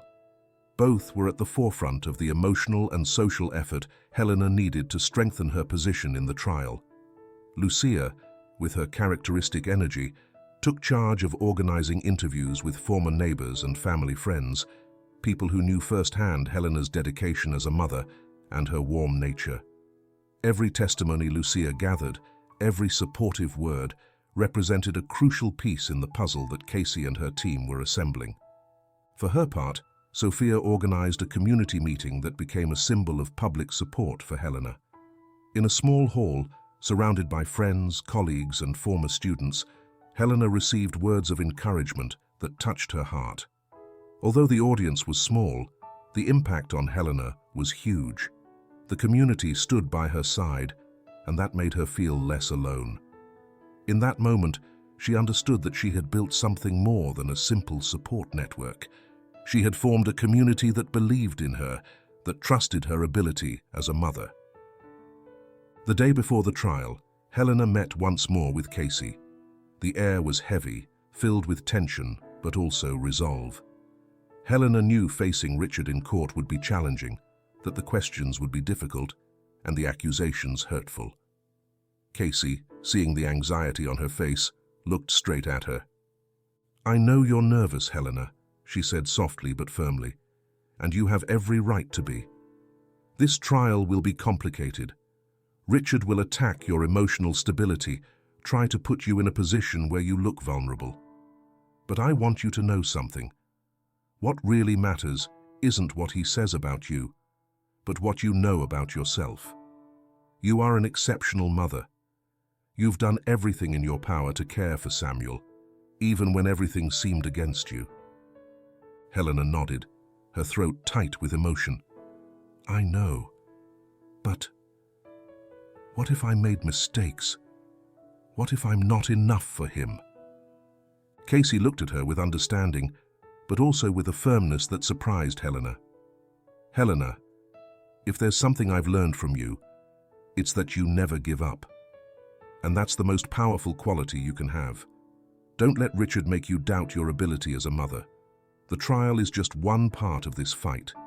What truly matters is that Samuel sees in you the woman who gave everything for him, who loved him more than anything in the world. Don't question whether you're enough. You already are. Those words stayed with Helena all through the next day as she prepared to face Richard in court. Though anxiety still consumed her, there was also something else, a renewed fire inside. She wasn't only fighting for her son, but for everything she had built, for all she deserved. She had lost everything, but now, more than ever, she was determined to reclaim it. The trial was about to begin, and Helena knew her life was about to change forever. But for the first time in a long time, she felt she had control over her destiny. The day of the trial began with a grey, overcast sky, as if the universe itself shared the tension floating in the air.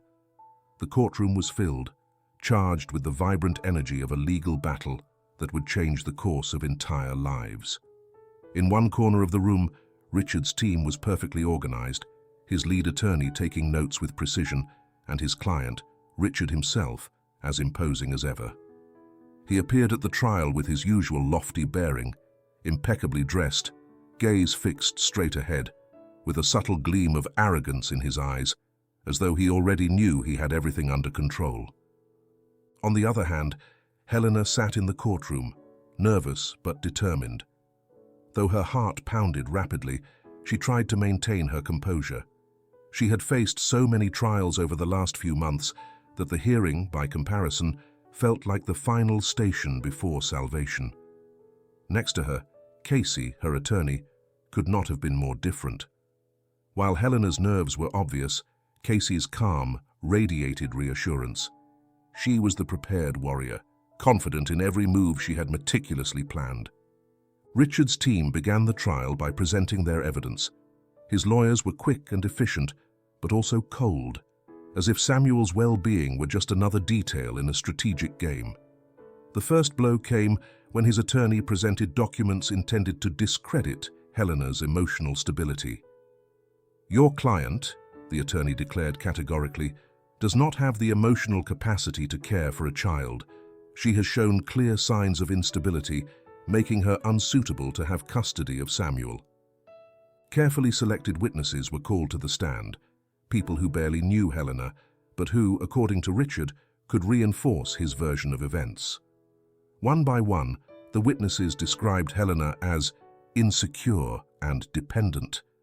Accusations meant to paint her as a mother unable to support her own life, let alone Samuel's. Helena listened silently, feeling the weight of these words striking her soul. Each testimony seemed aimed at her emotional fragility, her fears, her vulnerability. But something inside her began to change. She knew she couldn't let herself crumble. Not now, not when Samuel needed her more than ever. She closed her eyes for a moment, took a deep breath, and reminded herself, "You're doing this for him." When it came time to present their case, Casey stood up decisively. With unshakable composure, she began to cross-examine Richard's witnesses.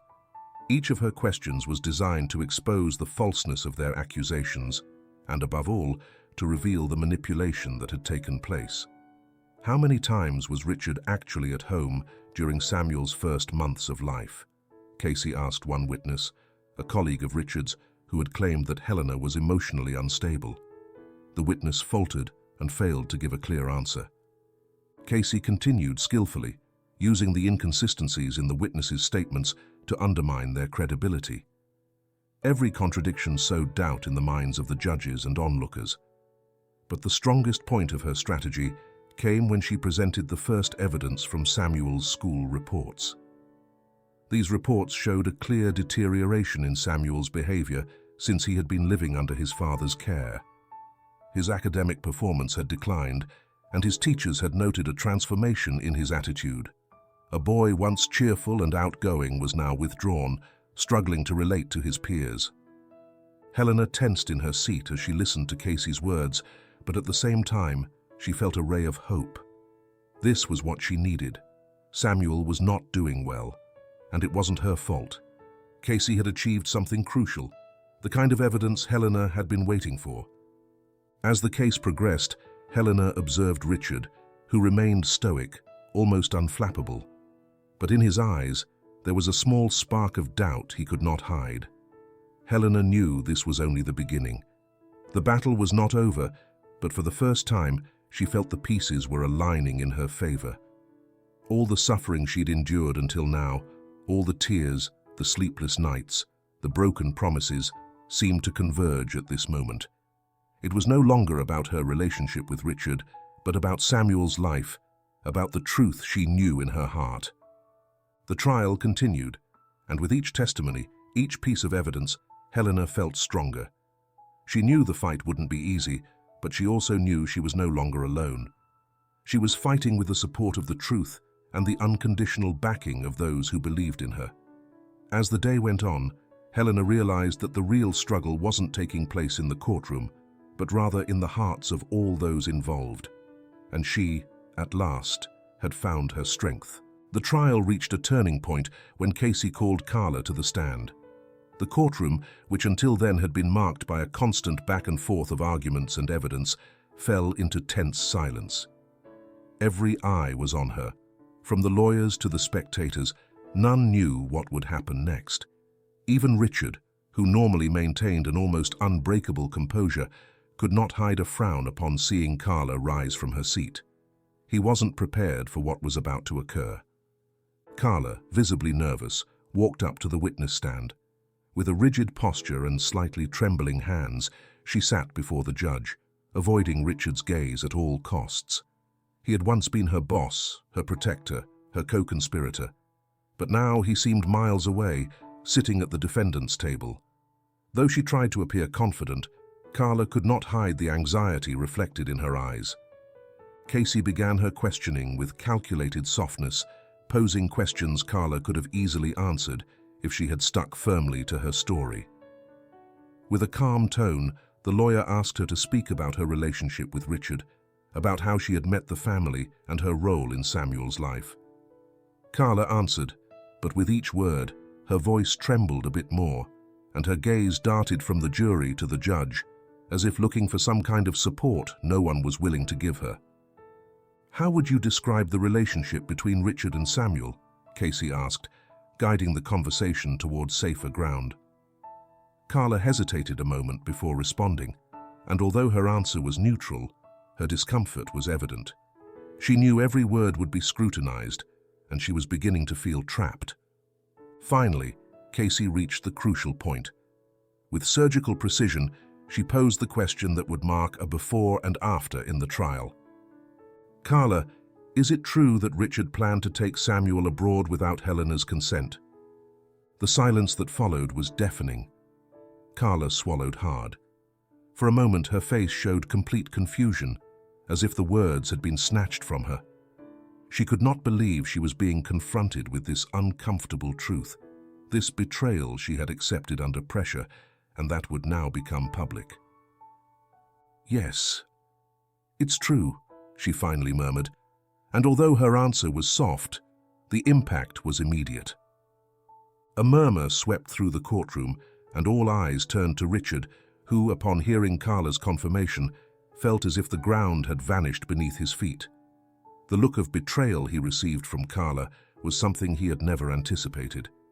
His face, previously impassive, hardened immediately, and for a moment he seemed to lose all the composure he had maintained throughout the trial. Fury glinted in his eyes, but his self-control kept him from exploding in public. Casey seized the moment expertly. "This, Your Honor," she said, addressing the judge, "shows Richard's disregard for his child's emotional well-being. Not only did he plan to flee the jurisdiction, but he intended to do so without the mother's consent, treating Samuel as nothing more than another object in his life." Casey turned back to Carla, who no longer maintained the same posture of security. "What kind of father does that? What kind of man plans to deprive his child of a relationship with his mother, regardless of the damage it might cause?" Richard tried to regain control, but he no longer could. Carla's words slipped like a slow-acting poison into the narrative he had carefully built over so long. Every time Casey looked at her, one could see a spark of unease in Carla's eyes, as though she were beginning to understand the scope of her betrayal. Carla's testimony, though nervous and contradictory at many points, was devastating for Richard's defense. Meanwhile, the evidence presented by Casey, combined with Carla's evident weakness, caused Richard's position to crumble bit by bit. The prosecutors, though surprised by the magnitude of the revelation, began to notice how Casey's strategy was making a difference. With each word, doubts about Richard's character deepened. The judge, who until then had kept an impassive expression, now appeared more attentive. He reviewed the papers, looked over the evidence, and then looked back at Carla, then at Richard. The situation began to tilt in Helena's favor, and although the trial wasn't over yet, the scales were slowly shifting toward the mother who had fought tirelessly to regain her child. Richard, unable to hide his growing desperation, tried to maintain the facade. But something had changed in him. The idea of losing Samuel, of watching him slip from his grasp, began to dawn forcefully on him. Carla's betrayal was a direct blow to his ego, to his perfect public image. He could no longer ignore that the puzzle pieces were fitting together, and he no longer had control. The day of the trial continued, but the damage was already done. Carla's testimony had unearthed an uncomfortable and dangerous truth, and Richard found himself increasingly vulnerable. Meanwhile, Helena watched from her seat, her gaze fixed on the stand, knowing that at last, the truth was beginning to emerge. The final day of the trial had arrived, and the courtroom was more tense than ever. Lawyers from both sides, witnesses and observers, waited with bated breath.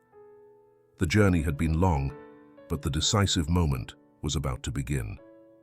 Casey knew that at this point, only one last piece remained to seal Samuel's fate: Diego's testimony. When Casey called him to the stand, Diego rose slowly. His calm, serene presence contrasted with the charged atmosphere enveloping the room. As a children's therapist with years of experience working with kids in vulnerable situations, Diego was no ordinary witness. He was an expert whose opinion could make all the difference. He sat before the judge, took a deep breath, and began speaking with his trademark composure. He explained that, after reviewing Samuel's reports, drawings, and school notes, he could identify clear patterns of emotional trauma and stress. He described how the boy's behavior had changed drastically since living with Richard. Samuel, once a cheerful and talkative child, began showing obvious signs of withdrawal. He avoided eye contact, distanced himself from classmates, displayed fear on his face when asked about his home. All of these are clear indicators that he's been exposed to an emotionally harmful environment, Diego explained. He then presented Samuel's drawings, one of the most impactful elements of the case. In a gentle but firm voice, he described how the dark strokes and disproportionate figures reflected the stress and insecurity the child had experienced. This type of drawing isn't accidental. A child of this age, who hasn't experienced significant stress or trauma, draws more openly, using bright colors and proportional figures. Samuel's drawings, on the other hand, are dark, distressing, and show a clear lack of safety in his surroundings, he said, pointing to the images on the screen. The courtroom fell into absolute silence as the judge carefully examined the evidence. The figures Samuel had drawn, shapes with deep shadows and erratic lines, spoke louder than any testimony. The judge, visibly moved, raised his eyes, fixing his gaze on Diego, as if trying to process the weight of this evidence. Without wasting time, Casey continued her questioning. At a crucial moment, she suggested a bold idea that could change the course of the trial: the possibility of allowing Samuel to speak directly. The room filled with murmurs of surprise. Letting such a young child testify seemed unusual, but Casey firmly defended the need to hear Samuel's voice, to understand his feelings not only through reports and evidence, but through his own words. The judge, showing visible concern about the potential impact on the child, hesitated. Casey, trusting Diego's insight and sensitivity, looked at him determinedly. "If you consider it appropriate, I'd like Diego to guide this statement," said Casey calmly. The judge agreed, allowing Diego to assume the role of mediator in this delicate moment. When Samuel entered the room, the atmosphere grew even denser. The child, small and fragile, walked toward the chair beside Diego, who greeted him with a warm, reassuring smile. Samuel didn't look directly at anyone. His eyes were lowered, and his body slightly hunched, as if he wished he could vanish into the chair. Diego, gently, began speaking to him, creating as safe and comfortable an environment as possible. His voice was calm, almost maternal, as he asked simple, direct questions. "Samuel, how are you feeling today?" he asked without pressing. The boy raised his eyes for a second, but quickly looked back down at his hands, which played with the folds of his shirt. After a few seconds of silence, Samuel finally whispered, "I don't want to be with Dad." The courtroom fell completely silent. Samuel's words resonated like a sudden blow, a muted cry piercing the heavy atmosphere of the trial. The confession of such a small, vulnerable child was like a dagger in the heart of everyone present. The tension that had accumulated throughout the trial transformed into a palpable emotion, and no one could avoid feeling the weight of those words. Richard, sitting in his chair, could no longer maintain his facade. His face, until then impassive, twisted into a grimace of frustration. He tried to speak, but his voice got stuck in his throat. He could not discredit what he had just heard. He could not erase his son's words. He tried to defend himself, to shout that Samuel didn't know what he was saying, that it was all part of a scheme manipulated by Helena. But his voice sounded hollow. Samuel's words, though simple, were resounding. And no matter how hard he tried, the damage was done. The judge, who had listened attentively, could not hide his look of astonishment. That such a young child could speak with more clarity than all the lawyers and witnesses combined was undeniable. The impact of his statement was unquestionable. The silence in the courtroom was heavy, charged with a collective sense of sadness and empathy for little Samuel. Richard, trying to regain control, stood up abruptly, but the judge stopped him with a firm gesture. "Remain in your seat," he said in a tone that allowed no argument. The tension kept rising, but the evidence presented by Diego and now by Samuel seemed more than enough to question Richard's capacity to care for his son. Finally, the judge, visibly affected, looked at the lawyers on both sides and said, "I will make a final decision shortly. But what we have heard today is clear. This case is no longer just a matter of law, it's a matter of what's best for the child's well-being." As the courtroom slowly emptied, Helena, sitting between Lucia and Sophia, could not hold back her tears. It was the first time in a long while she felt a mix of hope and relief. Samuel had spoken, and now the truth was about to prevail. The courtroom remained charged with palpable tension. After Carla's shocking revelations and Diego's detailed analysis, the case had reached its climax. But in an unexpected twist, Casey decided that one crucial piece still needed to be presented.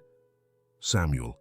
It was a risk, she knew, but what the child had to say could be the decisive factor for his well-being and that of his mother. Casey's request caused murmurs in the room. Richard's lawyers exchanged worried looks, and Richard in particular could not hide his nervousness. His cold, calculating eyes fixed on Casey, as if he could prevent what was about to happen merely with the force of his gaze. On the other hand, Helena, who had been trapped between despair and hope throughout the process, felt a knot in her stomach. Seeing Samuel in that place meant facing an uncomfortable truth, but also a chance to reclaim what she loved most in the world. The judge, aware of what was at stake, looked at Casey with obvious doubts. "He's a young child, and this experience could be traumatic for him," he said, eyes fixed on her. His tone was grave, as if he didn't want to put Samuel in an even more vulnerable situation than he already was. Casey, maintaining the same calm and confidence that had characterized her throughout the trial, answered without hesitation. "We understand the court's concerns, Your Honor, but what Samuel has to say could be decisive not only for this trial, but for his well-being. I promise we will do everything possible to ensure this experience, does not harm him." The judge remained silent, weighing Casey's words. The room was enveloped in sepulchral silence. Finally, after what felt like an eternity, the judge slowly nodded, though not without imposing conditions. "All right, we'll do it, but under strict conditions. It will be a brief interaction, and only under the supervision of Dr. Valeria, his therapist. I don't want this to become an even more traumatic situation for the child." Casey nodded, grateful for the concession. "Understood, Your Honor. We only want what's best for Samuel." With one last look at Helena, who could barely hold back her tears, the judge ordered that the child be called to the stand. The room fell into absolute silence. All eyes turned toward the door, where a court assistant appeared with Samuel. The door opened slowly, and in the doorway stood the boy. Samuel did not walk with the lightness of a happy child. His steps were small and cautious, and his face, usually full of curiosity and life, was now tense, serious. His simple, clean shirt was slightly wrinkled, as if he hadn't bothered paying attention to details. He walked slowly, eyes fixed on the floor, as if trying to avoid the weight of all the gazes that fell upon him. Helena held her breath at the sight of him. Anguish mixed with profound relief. Finally, after months of separation, she could see him. From afar, their eyes met briefly, and in that fleeting instant, a wave of love, sadness, and pain flooded her. She wanted to run to him, hold him, feel his warmth. But she knew this moment was too crucial. She couldn't risk losing what she had achieved so far. Richard, for his part, stood beside his lawyer, rigid and tense. Although he tried to project authoritarian calm, his clenched hands betrayed his nervousness. His discomfort was clear on his face. Despite his usual arrogance, this was the moment that truly tested him, his child's voice. Samuel climbed the steps toward the witness stand with the help of a court assistant, but paused a moment before reaching his seat. His gaze swept the courtroom, and when it reached the area where Helena was sitting, his eyes softened for an instant. It was only a fraction of a second, but for Helena, it was enough to feel connected to him. Still, the boy didn't approach. It was as if an invisible barrier separated them, as if the situation had placed him in a space where he no longer knew how to react. Diego leaned toward him, speaking in a soft, comforting tone. The therapist, with years of experience guiding traumatized children, knew exactly how to handle the situation. "It's all right, Samuel. We're here to listen to you. I want you to know that you don't have to say anything if you're not comfortable. We just want to know how you feel." The child, who until then had remained silent, lifted his gaze toward Diego. He looked small, vulnerable, and emotions were struggling to surface. His face was impassive, but his eyes, those eyes that once shone with curiosity, now revealed something different. Fear, distrust, and deep sadness. Diego didn't push. He sat beside him, giving him the necessary space. After a few seconds that felt like an eternity, Samuel broke the silence. "I don't want to be with Dad," he said, almost in a whisper, as if those words were too big for his small voice. The entire courtroom seemed to freeze at that exact moment. Those words, so simple yet so powerful, fell on everyone present with the force of undeniable truth. Helena's heart pounded at the sound of her son's voice. Although she knew this would be painful for him, she also knew it was the only way for him to be heard, for his suffering to be recognized. Richard, standing next to his attorney, was paralyzed. He couldn't find the words to defend himself. His face twisted into a mask of anger and confusion. He wasn't prepared for what had just happened. He tried to interrupt, but the judge stopped him with a simple gesture of the hand. "This trial has taken an important turn," said the judge, his expression openly serious. "What we've heard today is profoundly significant. We will proceed with caution, but this changes the course of the case." Samuel had spoken, and with those words, the courtroom filled with a truth that could not be ignored. The tension in the courtroom was palpable. After Samuel's shocking testimony, the atmosphere seemed suspended in mid-air, dense, as if everyone present were holding their breath. Diego, who had stayed by his side ever since he entered the stand, was now kneeling beside him, trying to provide him with as much comfort as possible. The room remained in absolute silence, but Samuel's face, tense and weary, spoke louder than 1,000 words. Despite his young age, the boy already seemed to grasp the magnitude of what had just happened. He had spoken. He had let slip the words he'd kept inside for so long, and now he stood exposed before everyone, a small child confronting a conflict far too big for him. Diego, with his professional calm, began speaking quietly, just enough for the boy to hear. The audience didn't catch his words, but the gentle movements and reassuring tone were unmistakable. He knew that Samuel wasn't ready to face all this, that he couldn't fully understand the importance of his testimony, but he could at least offer him the reassurance that he was there to support him, without pressure or expectations. The boy didn't lift his eyes. They stayed locked on his hands, which rested clasped in his lap, the small palms sweaty.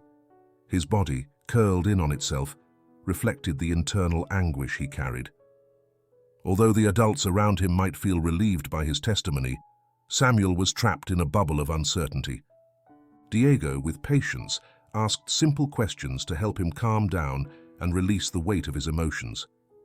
"Samuel, can you tell me what you'd like to do today? Is there something you'd like to say about where you feel happiest?" Diego's words weren't direct questions. They were an attempt to create a space in which the child would feel safe. Instead of expecting complex answers, he offered Samuel the chance to communicate in whatever way he could. As time passed, Samuel's stiffness began to fade, as though the therapist's warmth allowed him to let go of some of the burden he'd been carrying. At one point, Samuel lifted his eyes toward Diego, who watched him with infinite patience. His gaze, though filled with fear, also reflected a new determination. It seemed the words were no longer trapped inside him. With a whisper barely audible beyond the two of them, Diego asked, "What would you like to say about where you want to be, Samuel?" It was a subtle but crucial change. The therapist's words helped him connect with what he felt, what he wanted. Samuel, who until that moment hadn't said much, slowly raised his head. His eyes, once full of confusion and fear, now showed something else. There was pain, yes, but also a deep courage. Something had changed within him, something that urged him out of his silence. Then, in a barely audible voice, he spoke the words, "I don't want to be with Dad." The air stopped. The courtroom, which had been waiting for the next move, fell utterly silent. Those few words, so simple yet so profound, struck deep. Everyone in the room felt their weight. It wasn't just a child's testimony. It was a heartbreaking revelation. The truth of a child who had been silent, suffering on his own, for too long. Helena, who had been sitting on the witness bench, watching her son without being able to approach him, could no longer hold back. Tears she had suppressed throughout the trial began to fall silently. Emotion overwhelmed her. Her son had spoken. He had expressed what his heart had held inside. Though the anguish of knowing her child suffered was overwhelming, there was also relief. Finally, his voice had been heard. Richard, on the other hand, showed no tears or empathy. His face remained rigid, almost impassive, but it was clear that Samuel's words had hit him. His jaw clenched, his fists tightened, and a shadow of anger crossed his face. Despite his attempt to remain composed, his gaze lost its grip, growing colder and more calculating. Samuel had thrown him off balance. What he had tried to hide for so long, what he had manipulated and sought to control, was now exposed to everyone. The judge, who had been observing closely, could not hide a slight empathy in his expression. It was a small gesture, but significant. The hardness of his position as a magistrate prevented him from yielding, but at that moment, a subtle change in his eyes revealed that he had been touched by the child's words. This was not just another testimony, it was the unadorned truth. Diego, seeing Samuel's vulnerability, placed a gentle hand on his shoulder, acknowledging the bravery he had shown by speaking out. A simple gesture, but meaningful for a child who had been trapped in his own fear for so long. "You've done something very brave," said Diego, with a warmth only a therapist like him could convey. Samuel, though still visibly affected, seemed to relax a bit at Diego's supportive gesture. He needed no more words. He had spoken. He had said what needed saying, and the impact of those words had changed everything. Although silent, the room was filled with an indescribable force. Samuel had spoken for himself, for his mother, and for all children who had ever been silenced. His words resonated in every corner of the courtroom, and with them, a path toward the truth had been drawn. The atmosphere in the courtroom was thick with anticipation. After Samuel's moving testimony, the scales of the trial seemed to have decisively tilted against Richard. The silence was absolute as Casey prepared her next move, one that would expose her adversary's lies and manipulations. Casey stood with determination, stepping forward before the judge and the courtroom. With the precision of a surgeon, she began to reveal the evidence that Richard had thus far managed to keep hidden. The documents obtained by Pablo were laid out for all to see. Funds diverted into secret accounts in Carla's name. Money that, according to the evidence, had been taken from Richard's business coffers. Casey explained how these suspicious transactions not only indicated an attempt to conceal his true financial situation, but also cast serious doubts on his ethics and his ability to be a responsible father.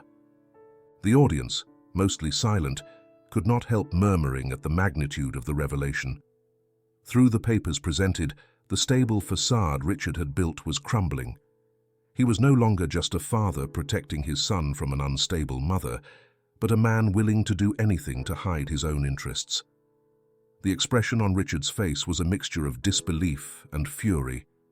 He knew the puzzle pieces were falling into place, and he could do nothing to stop it. But Casey didn't stop there. She brought to light testimony from Richard's former employees, who described his controlling and manipulative behavior. One of the most impactful accounts came from a chauffeur who had worked for Richard for years. With a trembling but clear voice, he recounted how violent arguments between Richard and Carla occurred in front of Samuel, creating a toxic and terrifying environment for the child. The vivid, detailed account perfectly illustrated the atmosphere Samuel had been forced to endure daily. The evidence was devastating, but what came next was even more shocking. Unable to maintain his facade of control and confidence, Richard lost his composure. He stood abruptly, interrupting the trial's flow. "This is all a personal attack. She was never a good mother," he shouted, pointing at Helena, his face red with rage. The courtroom fell into a tense silence as everyone present processed what had just happened. Richard, who had manipulated the situation for so long, was now out of control. His face, once cold and calculating, now showed palpable desperation. His attempt to shift attention away from the incriminating facts only dug him deeper into a hole. The judge, visibly annoyed, struck the gavel hard and ordered Richard to sit down immediately. "Silence in the court," he said firmly. But Richard, blinded by anger, kept speaking out of turn, his voice cracking with frustration. Every word he uttered only served to bury him deeper. Casey watched silently, her face calm, but with a faint smile on her lips. She knew the damage was done. Richard, in his desperation, had just destroyed the facade of perfection he had guarded so carefully. His inability to remain composed and control his emotions revealed what he truly was: a man unable to handle the situation maturely, a manipulative father who did not hesitate to use his son as a pawn in his war against Helena. Helena, who had been watching in silence, felt a mixture of relief and hope. She knew this was the turning point, the moment everything would change. Her gaze met Casey's, who offered her a discreet but meaningful smile. It had been a long road full of obstacles, but at last they were witnessing Richard's downfall. He could no longer hide his true face. The courtroom was charged with a bittersweet feeling. Although Richard kept trying to regain control, his image as a loving father and a man of integrity had collapsed before everyone's eyes. Every move he made, every word he spoke, only sank him deeper into the abyss of truth. The judge, with a stern look, observed Richard's erratic behavior. He knew he could not ignore what had just happened in that room. Casey, without losing her composure, continued presenting evidence, now with renewed confidence. The damage to Richard's image was done, and the judicial process had taken a definitive turn. Helena closed her eyes for a moment, feeling a heavy burden lift from her shoulders. Although there was still much to fight for, this was a crucial step. Richard's downfall was not only a victory in the trial, it was the definitive break from a painful past. Now, Samuel was one step closer to being free from the darkness that had marked his life. The courtroom was filled with an overwhelming silence. All eyes were on the judge, who had been deliberating for what felt like an eternity. The tension in the air was almost palpable. Helena, sitting next to Casey, felt her heart pounding as she struggled to remain calm. She had come so far, fought so hard, but the outcome was still uncertain. Richard, standing in his corner, kept a rigid posture, his face impassive, though his hands trembled slightly. He knew the judge's decision was imminent, but he clung to the hope that his manipulation, his lies, might still prevail. Finally, the judge rose from his seat, and everyone present held their breath. His deep, solemn voice cut through the silence. "After reviewing all the evidence, testimonies and evaluations, I've reached a conclusion," he said, looking firmly around the room. His gaze rested for a moment on Richard, who seemed to be losing control.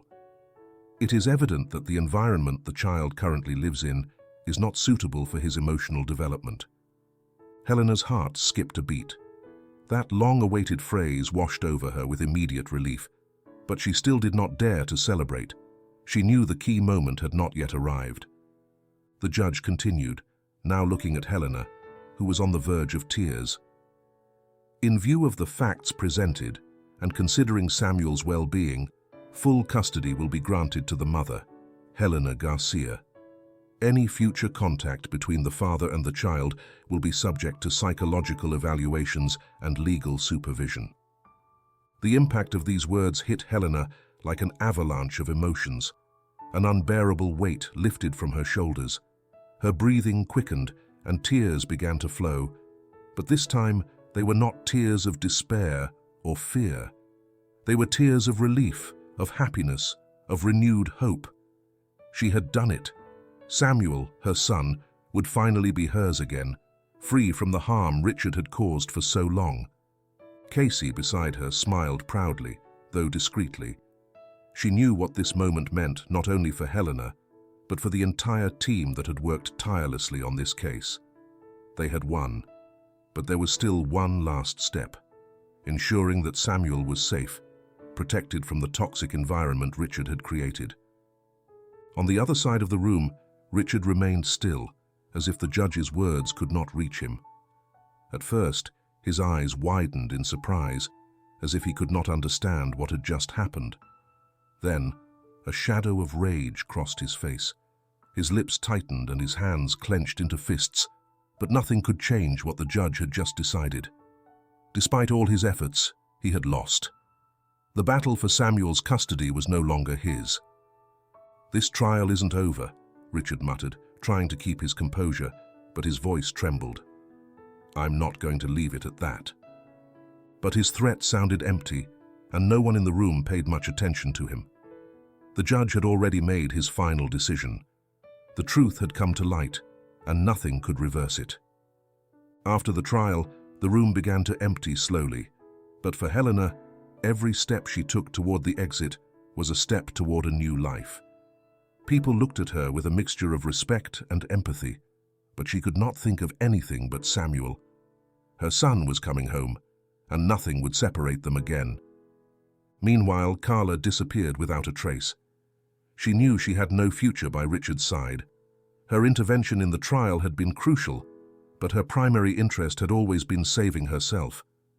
Once she had played her part, she decided to cut all ties with Richard. She couldn't afford to remain with a man who now faced not only losing custody of his son, but also legal troubles threatening to destroy him. In the following weeks, Carla vanished, and though no one ever learned what became of her, her departure was final. Richard, now completely alone, began to face the consequences of his actions. Lawsuits for emotional abuse and manipulation, evidence of financial fraud, and the loss of Samuel's custody left him utterly isolated. He had no allies. He could no longer manipulate those around him as easily as before. The contacts who had once supported him began to distance themselves, and the power he had wielded over his life evaporated. Helena, for her part, finally allowed herself to breathe. She knew there was still much to do, but now she had the most important thing: the chance to rebuild her life with her son. Samuel would be safe, surrounded by the love and support he so desperately needed. When she finally left the courthouse, she paused for a moment, looking up at the sky. It was as if all the weight of the previous years had suddenly vanished. She knew the future still held challenges, but now she was in control. She had fought with everything she had, and she had won. "We did it, Samuel," she whispered to herself, tears of happiness filling her eyes. She was no longer alone, and with her heart full of hope, she returned to the life she had longed to reclaim. The trial was behind them, and with it, the long shadow that had hung over their lives. Now, Helena and Samuel returned to a home that, though familiar, felt renewed. Helena's house, once marked by insecurity and fear, now breathed tranquility. It was a place of hope, of new beginnings. On their first day home, Lucia and Sophia welcomed them with open arms. Lucia, with her vibrant energy, wasted no time making Samuel laugh with games and jokes, bringing a spark of joy that had been hidden inside him for too long. Although he still showed signs of withdrawal and some caution, his eyes began to shine again, as though a part of his soul had finally been set free. "Look, Samu," Lucia said playfully, "I promise you'll never be bored here." Despite his reserved nature, Samuel couldn't help a timid smile. It was as if he was beginning to understand that in this home, love wasn't something that could be lost. Sophia, always Helena's emotional rock, stayed by her side, helping her navigate these first days of a new chapter. Helena had been incredibly strong as a mother, but at times of transition, she needed support. Sophia knew how to read her even without words, and her constant presence was exactly what Helena needed to remain calm. "We did it," Sophia whispered one night, as both sat together on the sofa, watching Samuel play on the floor. "Samuel is safe. You're doing everything right." Casey, although she had finished her work on the case, remained an integral part of Helena's life. Through messages and calls, she continued to offer her support, accompanying them through this healing process. Whenever she had free time, she dropped by Helena's house, celebrating their victory and the new direction their lives were taking. She had achieved so much in this case, but seeing Samuel's genuine smile and Helena feeling so empowered was her greatest reward. Meanwhile, Diego continued visiting Helena and Samuel regularly. Although their relationship had started out strictly professional, they both felt something more was growing between them. Diego had been the figure who helped heal Samuel's wounds, and even though his role as a therapist remained vital, his support had transcended that framework. He was no longer just a professional, he had become someone close, a friend, a trusted person. Helena, in particular, began to see Diego in a different light. His patience, his understanding, and above all, his respect for her space and her process had allowed her to open up, even in the most difficult moments. As time passed, she saw him less as a therapist and more as someone who had been an essential part of her journey, someone who genuinely cared about her well-being and Samuel's. One afternoon, after Diego finished his session with Samuel, he and Helena sat at the dining table. They talked calmly, unhurriedly, as if everything they had experienced were just the start of something much deeper. The conversation flowed between them, but it was the connection in their eyes that truly spoke volumes. Looking steadily at Diego, Helena said with a slight smile, "Thank you for not leaving me alone, for believing in us." Diego, his gaze filled with understanding, replied, "You were never alone, Helena, and you never will be, with or without my help." It was a silent promise, the promise that they would walk together, not on the same path, but in parallel, each bringing out the best in the other. Meanwhile, on the living room floor, Samuel, with his small hand, was drawing shapes with colored pencils. He was focused, immersed in his own world, yet there was a tranquility on his face that Helena had never seen before. His drawing was simple, with gentle strokes, but carried something deeply significant. Samuel had drawn himself and Helena, embraced beneath a shining sun, the brightest sun he had ever drawn in his previous pictures. When he finished, Samuel looked up at his mother, his eyes still a bit shy but filled with a quiet joy. "Mum," he said softly, "look what I made." Helena looked at the drawing and was overwhelmed by emotion. It was a simple picture, but within it was something that represented the peace Samuel was already beginning to feel. In that moment, Helena knew they were finally on the right path. It didn't matter what the future would bring. What mattered was that together, they could face anything. With a radiant smile, Helena leaned down to her son and hugged him tightly. "It's beautiful, Samu. It's perfect." Their new beginning, full of possibilities, lay right in front of them. Mother and son in their new home, surrounded by supportive people, while the sun shone through the window, filling the room with a warm light. Thank you for joining us on this incredible story. If you enjoyed it, don't forget to give it a like, subscribe, and turn on the notification bell for more content. See you in the next video, where we'll continue sharing stories of hope, resilience, and new beginnings.